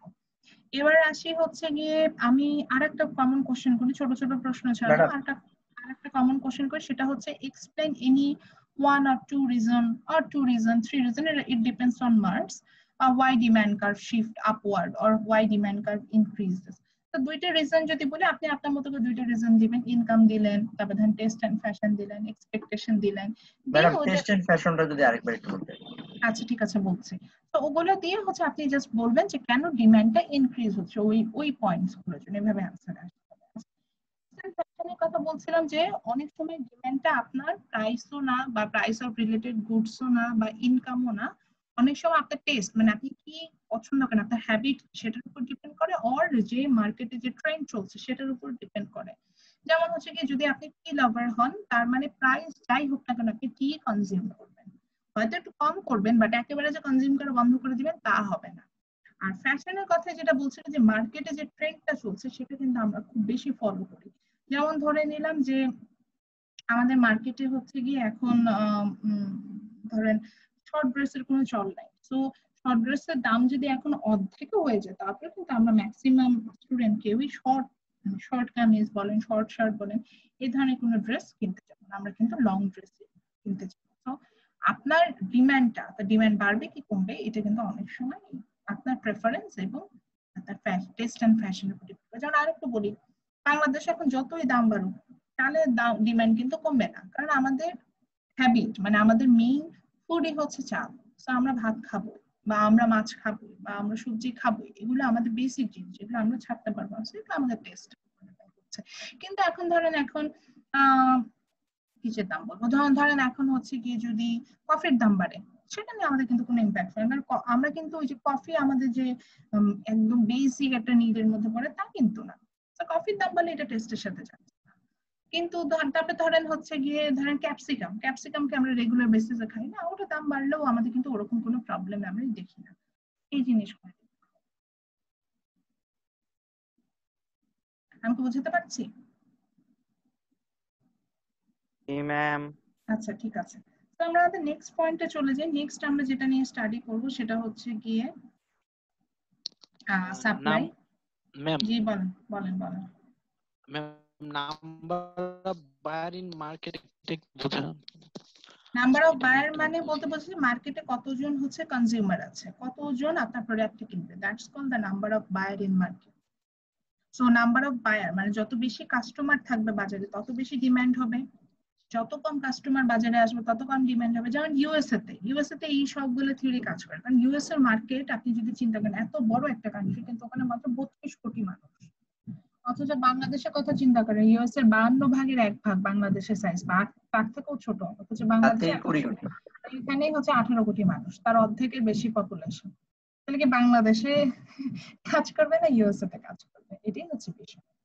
আচ্ছা নেক্সট আমরা যে পয়েন্টটা নিয়ে পড়বো সাপ্লাই, আমি জাস্ট সাপ্লাই ডেফিনিশনটা দিব, দেন এখানে দিয়ে সাপ্লাই কার্ভটা ড্র করে আজকে শেষ করে দিব। সাপ্লাই হচ্ছে কি বোঝাচ্ছে দেখেন, সাপ্লাই খুবই ইজি, যেহেতু ডিমান্ড বুঝে গেছেন আপনারা, তো সাপ্লাই আপনাদের জন্য ইজি হবে। সাপ্লাইটা আমরা চিন্তা করব from the producer end. So when a producer, এই যে একইভাবে সাপ্লাই টাইটেল দেন দিয়ে জাস্ট দুটো কি পয়েন্ট লেখেন, একটা হচ্ছে willingness to sell and ability to sell. So when a producer have the willingness and ability to sell a product at different prices, then it's called supply. Abaro bolche supply title diye just duto key point deben, one is willingness to sell, another one is ability to sell. Willingness to sell bolte ki bojhacche sell korar ichha, ebong ability to sell bolte bojhacche hocche ki sell kora mane produce korar moto ক্ষমতা তার আছে, produce korar moto ক্ষমতা তার আছে এবং sell করার ইচ্ছা আছে, যে দুইটাই যখন থাকবে তখন সেটাকে আমি হচ্ছে গিয়ে বলবো যে আপনার সেটাকে আমি সাপ্লাই বলবো। যেমন আমি এটা আমার এক্সাম্পল দিয়ে বলি, suppose I M A supplier in the market, মানে আমি আমার class I'm the supplier, so I have the willingness to sell the service towards to you. আপনাকে কিন্তু আমি সার্ভিসটাকে সেল করতে চাচ্ছি না, আমার কি ইচ্ছাটা আছে না যে হ্যাঁ আমি আপনার সাথে আপনাকে হচ্ছে ক্লাস নিতে চাই, ক্লাসটা প্রপারলি নিতে চাই, আমি কিন্তু সেটা করতে চাই। হ্যাঁ, আমার আমার আমার টিচিং প্রফেশনে আসার ইচ্ছা আছে, আমার যদি এমএনসি তে জব করার ইচ্ছা থাকতো তাহলে আমি কিন্তু এখানে থাকতাম না, তো সেক্ষেত্রে আমি এটাকে সাপ্লাই বলতে পারতাম। আমার কিন্তু ক্লাস নেওয়ার ইচ্ছা আছে এবং সার্ভিসটা দেওয়ার ইচ্ছা আছে, এই কারণেই কিন্তু আমি এখানে। So this is called willingness to sell. And ability to sell means হচ্ছে গিয়ে সেল করার মতো, মানে প্রডিউস করার মতো ক্ষমতা আছে। দেখেন আমি যদি ক্লাস না নেওয়ার মতো আমার ক্ষমতা থাকতো, আমি কিন্তু অবশ্যই, এটা প্রাইভেট ইউনিভার্সিটি, আমার পক্ষে এখানে ক্লাসটা পসিবল হতো না। তো আমি ক্লাস নিতেও চাচ্ছি এবং ক্লাস নেওয়ার মতো আমার যোগ্যতা আছে বিধায় আমি কিন্তু এখানে। তো this is called supply. For example a farmer, ধরলাম একটা ফার্মার এক মৌসুমে হচ্ছে গিয়ে 40 কেজি ধান উৎপাদন করলো। সো সে দেখলো বাজারে সেই বছর দাম কম, এবং এটা ধান কিন্তু সে উৎপাদন করেছে, কিন্তু দেখলো বাজারে দাম অনেক কম, এবং ওটাও দেখলো যে এত কম দামে সেল করা থেকে ফ্যামিলির জন্য চালটা রেখে দেওয়া বেটার। সো সে আর ওটা বাজারে সেল করতে চাচ্ছে না। তো এটা কিন্তু সাপ্লাই বলতে পারবো না, because he doesn't have the willingness to sell. Yes, he has the ability to produce the rice, but he doesn't have the willingness, so it's not supply. But if the opposite happens, like ওই ফার্মারই ওই বছর গম চাষ করেছে, wheat প্রোডাকশনে গেছে, so wheat প্রোডাকশনে যে দেখলো যে হি has the ability to produce the wheat, but বাজারে যে দেখলো ওই বছর বাজারে কোনো হুইটের সেলই নেই, তো কিনতেই যাচ্ছে না। উইলিংনেস টু সেলও আছে, মানে যে সেল করতে চাচ্ছে সেটারও উইলিংনেস ছিল, কিন্তু বাজারে এখন ডিমান্ডটা কিছু, ডিমান্ড হচ্ছে রাইসে, কিন্তু সেটা রাইস প্রোডাকশনই করে নাই, তাহলে সে তো রিডাকশন করেছে অন্য কিছু, তাহলে কিন্তু এটা তো আমি সাপ্লাই বলতে পারবো না। ফাইনালি ধরেন ফার্মার চালই তৈরি করলো, বাজারে সে বছর দামও ভালো, so he has the willingness and ability to sell, ওটা কিন্তু সেল হয়ে গেল, তো ওইটাকে আমি হচ্ছে কি সাপ্লাই বলবো। তো তাহলে দুটো পয়েন্ট অবশ্যই আমাকে কভার করে আসতে হবে, সেটা হচ্ছে willingness to sell and ability to sell. That means আমার ইচ্ছাও থাকতে হবে এবং তৈরি করার মতো ক্ষমতা থাকতে হবে। নিজের কথা নিজের থেকে চিন্তা করেন, নিজেকে প্রোডিউসার হিসেবে চিন্তা করেন। ধরেন আমরা সবাই তো স্টুডেন্ট, এখন কেউই এরকম আর্নিং সোর্স নেই, এখন আপনি একটা জব অফার পেলেন, ধরেন আপনার জবটা এরকম হলো যে সকাল না, ধরেন দুপুর 12টা থেকে রাত 10টা পর্যন্ত, অনেক বড় একটা শিফটে, 10 ঘন্টার শিফটে আপনাকে জব করতে হবে, কিন্তু আপনি ভালো একটা অ্যামাউন্টের স্যালারি পাবেন, এবং দেখলেন যে এই জব করতে গেলে আপনার কিন্তু খুব ইম্পর্টেন্ট কিছু ক্লাস মিস হয়ে যাবে, কিন্তু আপনি যখন দেখলেন স্যালারি হাই পাবেন, মানে প্রাইসটা হাই, আপনি কি জবটা করতে যাবেন না? কারণ ভালো স্যালারি, ধরেন 50,000 টাকা পাবেন, তখন আপনার কি মনে হচ্ছে আচ্ছা ঠিক আছে কোনো মতে ভার্সিটি সকালে যে ক্লাসগুলো আছে ওগুলো করবো, বিকালে ক্লাসগুলো বাদ দিব, তারপর সেমিস্টার এক্সটেন্ড করবো, কিন্তু যেহেতু একটা জব অপরচুনিটি পেয়েছি করি। So it's a common sense for supplier, when the price increases we love to supply more because of we are getting more profit from it. আমি আমার এন্ড থেকেই বলি, আমাকে যেমন এখন 5টা ক্লাস নিতে হচ্ছে, এখন যদি ইউনিভার্সিটি আমাকে বলতো আমার 5টা ক্লাস নিতে এই সেমিস্টার খুব কষ্ট হচ্ছে, প্রত্যেকটা সেকশনে অনেক বেশি স্টুডেন্ট, অনেক বেশি স্টুডেন্ট, এবং অনলাইন ক্লাসে হ্যাসেলটা ডিফারেন্ট, আপনার ম্যাটেরিয়ালস আমার ডিফারেন্ট ওয়েতে তৈরি করতে, সবকিছু ডিফারেন্ট, সো আমার একটু হ্যাসেল বেশি নিতে হয়। এখন এই অনলাইন ক্লাসে আমাকে যদি ইউনিভার্সিটি থেকে বলে ঠিক আছে লায়লা তোমাকে হচ্ছে আরো একটা কোর্স নিতে হবে, but you are not getting any kind of benefits for that purpose, আমি কি ক্লাসটা নিব? আমার কিন্তু ক্লাস নেওয়ার ইচ্ছাও আছে, অ্যাবিলিটিও আছে, কিন্তু আমি কি ক্লাসটা নিতে যাবো না, বিকজ আমি দেখবো যে আমার যেটা প্রাইস মানে কোনো ফাইন্যান্সিয়াল, আমি কেন উইদাউট এনি পেমেন্ট এত কষ্ট করি। কিন্তু যদি উল্টো হয়, ইউনিভার্সিটি আমাকে বলে ঠিক আছে লায়লা তোমাকে একটা ভালো পেমেন্ট দেবো, তুমি একটা এক্সট্রা ক্লাস নাও, সো তখন কিন্তু আমি একবার হলো রিথিঙ্ক করবো যে ঠিক আছে আমার কষ্ট হলো, আমি তো এখানে পেমেন্ট পাচ্ছি, আমি একটু চিন্তা করি যে এখানে নেওয়া যায় কিনা। তো তাহলে আমরা কি বুঝতে পারছি, প্রাইসের সাথে একটা পজিটিভ রিলেশনশিপ দেখতে পাচ্ছি না, যে প্রাইস বাড়লে সাপ্লাই বাড়ে, প্রাইস কমলে সাপ্লাই কমে, বিষয়টা অনেকটা এরকম হয়ে যায় না? তো সেটাই আমরা সাপ্লাই কার্ভে দেখতে পাবো, দেখবো যে supply curve is upward sloping curve, যে উপরের দিকে গিয়েছে। ঠিক একইভাবে আমরা এক্স এক্সিসে কোয়ান্টিটি সাপ্লাই ড্র করেছি, দেখিয়েছি ফ্যাক্টর হিসেবে, ওয়াই এক্সিসে হচ্ছে প্রাইস দেখিয়েছি, and it's a upward sloping curve. আপনি যদি কিছু র্যান্ডম পয়েন্ট নেন, সাপোজ আমি এখানে একটা র্যান্ডম পয়েন্ট নিয়েছিলাম, সেখান থেকে আমি দেখতে পাচ্ছি at high price we supply high, and একটা ছোট নিচের দিকে একটা পয়েন্ট নিয়ে দেখেছি যে at low price we supply less. So for example আবার একটা রিয়েল লাইফ এক্সাম্পল দিই, যখন পেঁয়াজের দাম অনেক বেশি ছিল, বাজারে যে কি কোনো দোকানে দেখেছেন পেঁয়াজ নাই? এমন হয়েছে দেখবেন প্রত্যেকটা দোকানে পেঁয়াজ ছিল এবং বেশ ভালো কোয়ালিটির পেঁয়াজ ছিল। কারণ কি তখন জানতো যে দোকানদাররা জানতো যে এর থেকে বেশি প্রাইস আর পেঁয়াজের হবে না, এই প্রাইসে পেঁয়াজ সেল করে দিত। তারা যা স্টক করে রেখেছিল সব পেঁয়াজ কিন্তু সেল করার চেষ্টা করেছে। কিন্তু এখন দেখেন, এখন কিন্তু পেঁয়াজের দাম অত বেশি না। এখন দোকানে যান দেখবেন যে সব দোকানে কিন্তু পেঁয়াজ আপনি পাবেন না, কোনো দোকানে পাবেন, কোনো দোকানে দেখবেন যে ওইভাবে নাই। কারণটি এটা আছে, কারণ ওরা জানে যে এই এখন পেঁয়াজ সেল করে ওরকম প্রফিট নেই যেটা হচ্ছে ওই সময় হাই প্রাইসের সময় সেল করে। কিন্তু এখন সব দোকানে যান দেখবেন আপনি এখন যেটা পাবেন সেটা হচ্ছে মশলা। মানে সামনে ঈদে দেখা যায় যে মশলাটা খুব বেশি ইউজ হবে, সব দোকানে দেখবেন মশলা বেশি, মশলার দাম মানে প্রাইস বেশি এখন, সো সাপ্লাই বেশি দেবো বেশি প্রফিট করার জন্য। যে প্রোডাক্টের প্রাইস কম সেটা সাপ্লাই আমি এখন কম দেবো, এই হচ্ছে as a supplier আমি এইভাবে চিন্তা করি। So in our next class we are going to talk about how supply curve shift. আমরা as law of supply টা পাবো, law of supply পাওয়ার পরে হচ্ছে যে সাপ্লাই কার্ভ কিসের জন্য শিফট করে সেটা দেখবো, দিয়ে আমরা ইকুইলিব্রিয়ামে চলে যাব এই চ্যাপ্টারে। So do you have any question regarding to this topic? আজকে সাপ্লাই কার পর্যন্তই থাকবে?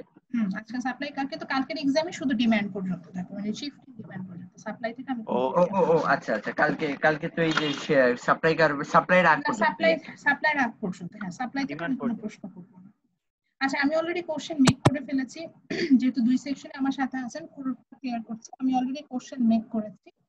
কোশ্চেনে যেটা আপনি পাবেন সেটা হচ্ছে গিয়ে যে কোশ্চেন কি করেছি, ব্রড কোশ্চেন করেছি একটা, আর হচ্ছে গিয়ে শর্ট কোশ্চেন করেছি, আমার মনে নেই দুইটা অ্যানসার করতে হবে না তিনটা অ্যানসার করতে হবে। সো আমি যেভাবে ইনস্ট্রাকশন দেওয়া ছিল যেহেতু এটা রিটেন এক্সাম হবে ওইভাবে হচ্ছে দিবেন। তবে আমি মেমোরাইজেশন প্রেফার করি না, নিজের মতো করে লিখলেই মার্কস পাবেন, এই কথাটা বারবার বলছি। এবং লিখবেন কি লিখবেন এটা আগে থেকে নিজে ডিসাইড করে নেবেন, যে খাতায় লিখবেন না ওয়ার্ড ফাইলে লিখবেন সেটা নিজে থেকে ডিসাইড। ম্যাডাম খাতায় লিখে ওটা ছবি তুলে পিডিএফ করে দিলে হবে না? ছবি তুলে দিলেও হবে, ক্যাম স্ক্যানার দিয়ে ছবি তুলে কম্পাইল করে দিলেও হবে, বা আপনি যদি ইনস্ট্যান্ট ওয়ার্ড ফাইলে লিখে দেন সেক্ষেত্রে হবে। কিন্তু সেক্ষেত্রে আমি বলেছি যে গ্রাফগুলো এঁকে দিতে হবে নিজে, কপি পেস্ট করে দিলে হবে না। ম্যাডাম টাইম কতক্ষণ থাকবে? আচ্ছা টাইম আমি দিয়েছি 50 মিনিটস, সেটার সাথে আমি আরো 15 মিনিট অ্যাড করব, সেটা হচ্ছে ফাইল আপলোডের জন্য। যেটা হচ্ছে ডেফিনিশনগুলো কি আপনারগুলো লিখলে মার্কস পাবো না? হ্যাঁ আমারগুলো কেন, আপনি আপনার মতো করে ভাষায় লিখলেও হবে, আমি এই কথাটাই পারবো। প্রিন্সিপাল চেঞ্জ করা যাবে না কিন্তু, হ্যাঁ যেগুলা ম্যাম আমি কিছু জিনিস কিন্তু বলে দিয়েছি যে এটা মেমোরাইজ হয়েছে, প্রিন্সিপাল গুলো হুবহু লিখতে হবে। বা ধরেন আমি ওটার নাম কি সার্কুলার ফ্লো ডায়াগ্রাম বললাম, সার্কুলার ফ্লো ডায়াগ্রামটা কিন্তু ওইটাই ড্র করতে, ওটার কোনো মানে ওখানে যদি ইন্ডিকেশনে ভুল করেন বা ওখানে যদি কোনো জায়গায় ভুল লেখেন ওটার জন্য মার্কস কম্পেনসেট হবে। আর সার্কুলার ফ্লো ডায়াগ্রাম যখন এক্সপ্লেইন করবেন, কারণ অ্যাজ এ কনজিউমার এন্ড থেকে বা as a firm supplier end থেকে আপনি যখন এক্সপ্লেইন করবেন, এক্সপ্লেনেশন আপনার মতো করে করতে পারেন, কোনো প্রবলেম। মানে আমি জাস্ট বুঝলেই হলো যে ম্যাম। জি জি হ্যালো ম্যাম, যদি কেউ ওয়ার্ডে লেখে আর আপনি ডায়াগ্রামগুলো হাতে লিখে পিকচারটা অ্যাড করে দিল সমস্যা হবে? এটা আমি ফার্স্ট লাস্ট ক্লাসে এটা বলেছিলাম যে আমি তাতেও এটা অ্যাকসেপ্ট করব, জাস্ট আমি ওটাই অ্যাকসেপ্ট করছি ওখানে যদি কোনো কপি পেস্ট হয়, মানে গুগল থেকে কোনো ছবি নিয়ে আপনি যদি দিয়ে দেন, না হাতে করে হাতের পিকচারটা ওইখানে অ্যাড করে দিলেন, ওখানে অ্যাড করে দিবেন। আমি কিন্তু এটাও বলেছিলাম যে এইভাবে দিলেও আমি অ্যাকসেপ্ট করব, মানে এনি কেসে অ্যাকসেপ্ট করব, জাস্ট যদি সেখানে যাতে কোনো প্ল্যাগারিজম না, প্ল্যাগারিজমটা আমি চেক করব, সেটা ম্যানুয়ালি হোক সেটা আমার টেকনোলজি হেল্প নিয়ে হোক, আমি প্ল্যাগারিজম চেক করব। ম্যাম আমরা যে পরীক্ষাটা দিব ম্যাম সেটা খাতায় লিখে দেন, ছবিটা এমএস করে কি ভুল কাজ দিয়ে দিবেন? সেটাই তো আমি বললাম, আপনারা এক্সাম দিয়েই আসছেন, ওটাই তো বলতেছে খাতায় লিখে দেন আর ওয়ার্ড ফাইলে লিখে দেন। এগুলা কতবার বলবেন? এগুলো তো জানি, এগুলো দিলেই হবে, যে কোনো ভাবে দিলেই হবে। আচ্ছা ম্যাম তো লাস্ট ক্লাস থেকে এগুলো বলতেছেন তাও বলেন মিহা কোশ্চেনটা নিয়ে শেষ করব মিহা বলেন না ম্যাম আমি বলতেছি সবাইকে যে এই কোশ্চেন তো মানে অনেক আগেই ম্যাম বলছে যে কিভাবে আমি বলেছি আমি যে কোনো ফর্মে অ্যাকসেপ্ট করব আপনার যদি মনে হয় যে না আপনি ওয়ার্ড ফাইলও লিখবেন আপনি গুগল ডক্স এ যে ইনস্ট্যান্ট যেটাতে লেখা যায় এখনো যদি আমরা এইগুলো না বুঝি তাহলে কি হবে সেটা তো অ্যাকসেপ্ট করব আচ্ছা মিহার কোশ্চেনটা নিয়ে শেষ করব ক্লাস শেষ করে মিহা বলেন ম্যাম আমার কোশ্চেন কোনো কোশ্চেন নেই ওই রিদিতার মিহারটা নিব মিহা বলেন ম্যাম আমার কোশ্চেন শেষ আর নেই সবাইকে বলতেছিলেন ঠিক আছে ও আচ্ছা আচ্ছা আচ্ছা আচ্ছা সরি হ্যাঁ তনিমা মনে হয় প্রশ্ন করছিলেন তনিমা ম্যাম কি বলেন ম্যাম ওই যে ল অফ ডিমান্ডের যে কার্ভটা পড়াইছিলেন না ওইটার একটা লাইন বলছিলেন ওই লাইনটা গত ক্লাসে ধরতে পারি নাই কোন লাইনটা বলেছেন একটু বলবেন ম্যাম আসলে এটা খেয়াল নাই যে ইফ আদার মানে কিছু একটা ও আচ্ছা if other things remaining same এটা ইয়াতে পাবেন বইয়ে পাবেন আচ্ছা if other things remaining same মানে এই যে আজকে যে ফ্যাক্টর গুলো বললাম না এগুলোকে আমি কনস্ট্যান্ট ধরে নিলে প্রাইস বাড়লে আমার ডিমান্ড কমে আর প্রাইস কমলে ডিমান্ড বাড়ে এটাই বলেছে এটাই ল অফ ডিমান্ড ম্যাম আজকে কি দুইটা ক্লাস কাউন্ট হবে অ্যাটেন্ডেন্সে আচ্ছা ম্যাডাম আমি একবার ডিসকানেক্ট হয়ে গেছিলাম আমি কি আবার দিব আমার আইডি ম্যাম আজকে কিছু লাগবে না ওই একবার দিয়েছেন আমি ওখান থেকেই পাবো আমি এখান থেকে দুইটা ক্লাস অ্যাটেন্ডেন্স কাউন্ট করে দিব আমাদের কি আজকের জন্য আইডি দিতে হচ্ছে সবাইকে আমি তো বলেই দিলাম আইডিটা এখন থেকে একটু দিবেন cuz আপনাদের CSV ফাইল ক্রিয়েট হয় না আমি তো দেখেওছি ম্যাক্সিমামই আইডি দিয়েছে 62 আইডি পেয়েছে আমি পর্যন্ত 62 আইডিজ আসছে তো যারা দেন না এখন দিয়ে ফেলেন ঠিক আছে ওকে সো তাহলে কালকে এক্সামের জন্য বেস্ট অফ লাক আর কালকে এক্সাম শেষ করে সুন্দর মতো গাছের সাথে ছবি আমাদের ফেসবুক গ্রুপে দিয়ে দিবেন ওকে ম্যাম ম্যাডাম কালকে not in Messenger group D এর এক্সাম হচ্ছে গিয়ে আমাদের ক্লাস টাইমিং যেটা 4:30 থেকে 6টা সেই সময় আর হচ্ছে গিয়ে ডিবি হচ্ছে গিয়ে 10টা থেকে 11:30 এবং ডিএ ডিবির জন্য আলাদা সেট কোশ্চেন করা ভার্চুয়ালের জন্য আলাদা সেট কোশ্চেন করা এবং কয়েক সেট করে কোশ্চেন করা আছে সো দ্যাট এরকম ভাবার কিছু নাই যে আমি পরীক্ষা দিয়ে দিলাম এই কাছ থেকে শুধু কাউকে কেউ কিছু শেয়ারই করবে না মেইন কথা এটা নিজের মতো করে এক্সাম দিবেন ঠিক আছে ভালো থাকবেন সবাই জি ম্যাম ভালো থাকবেন আপনি আসসালামু আলাইকুম আসসালামু আলাইকুম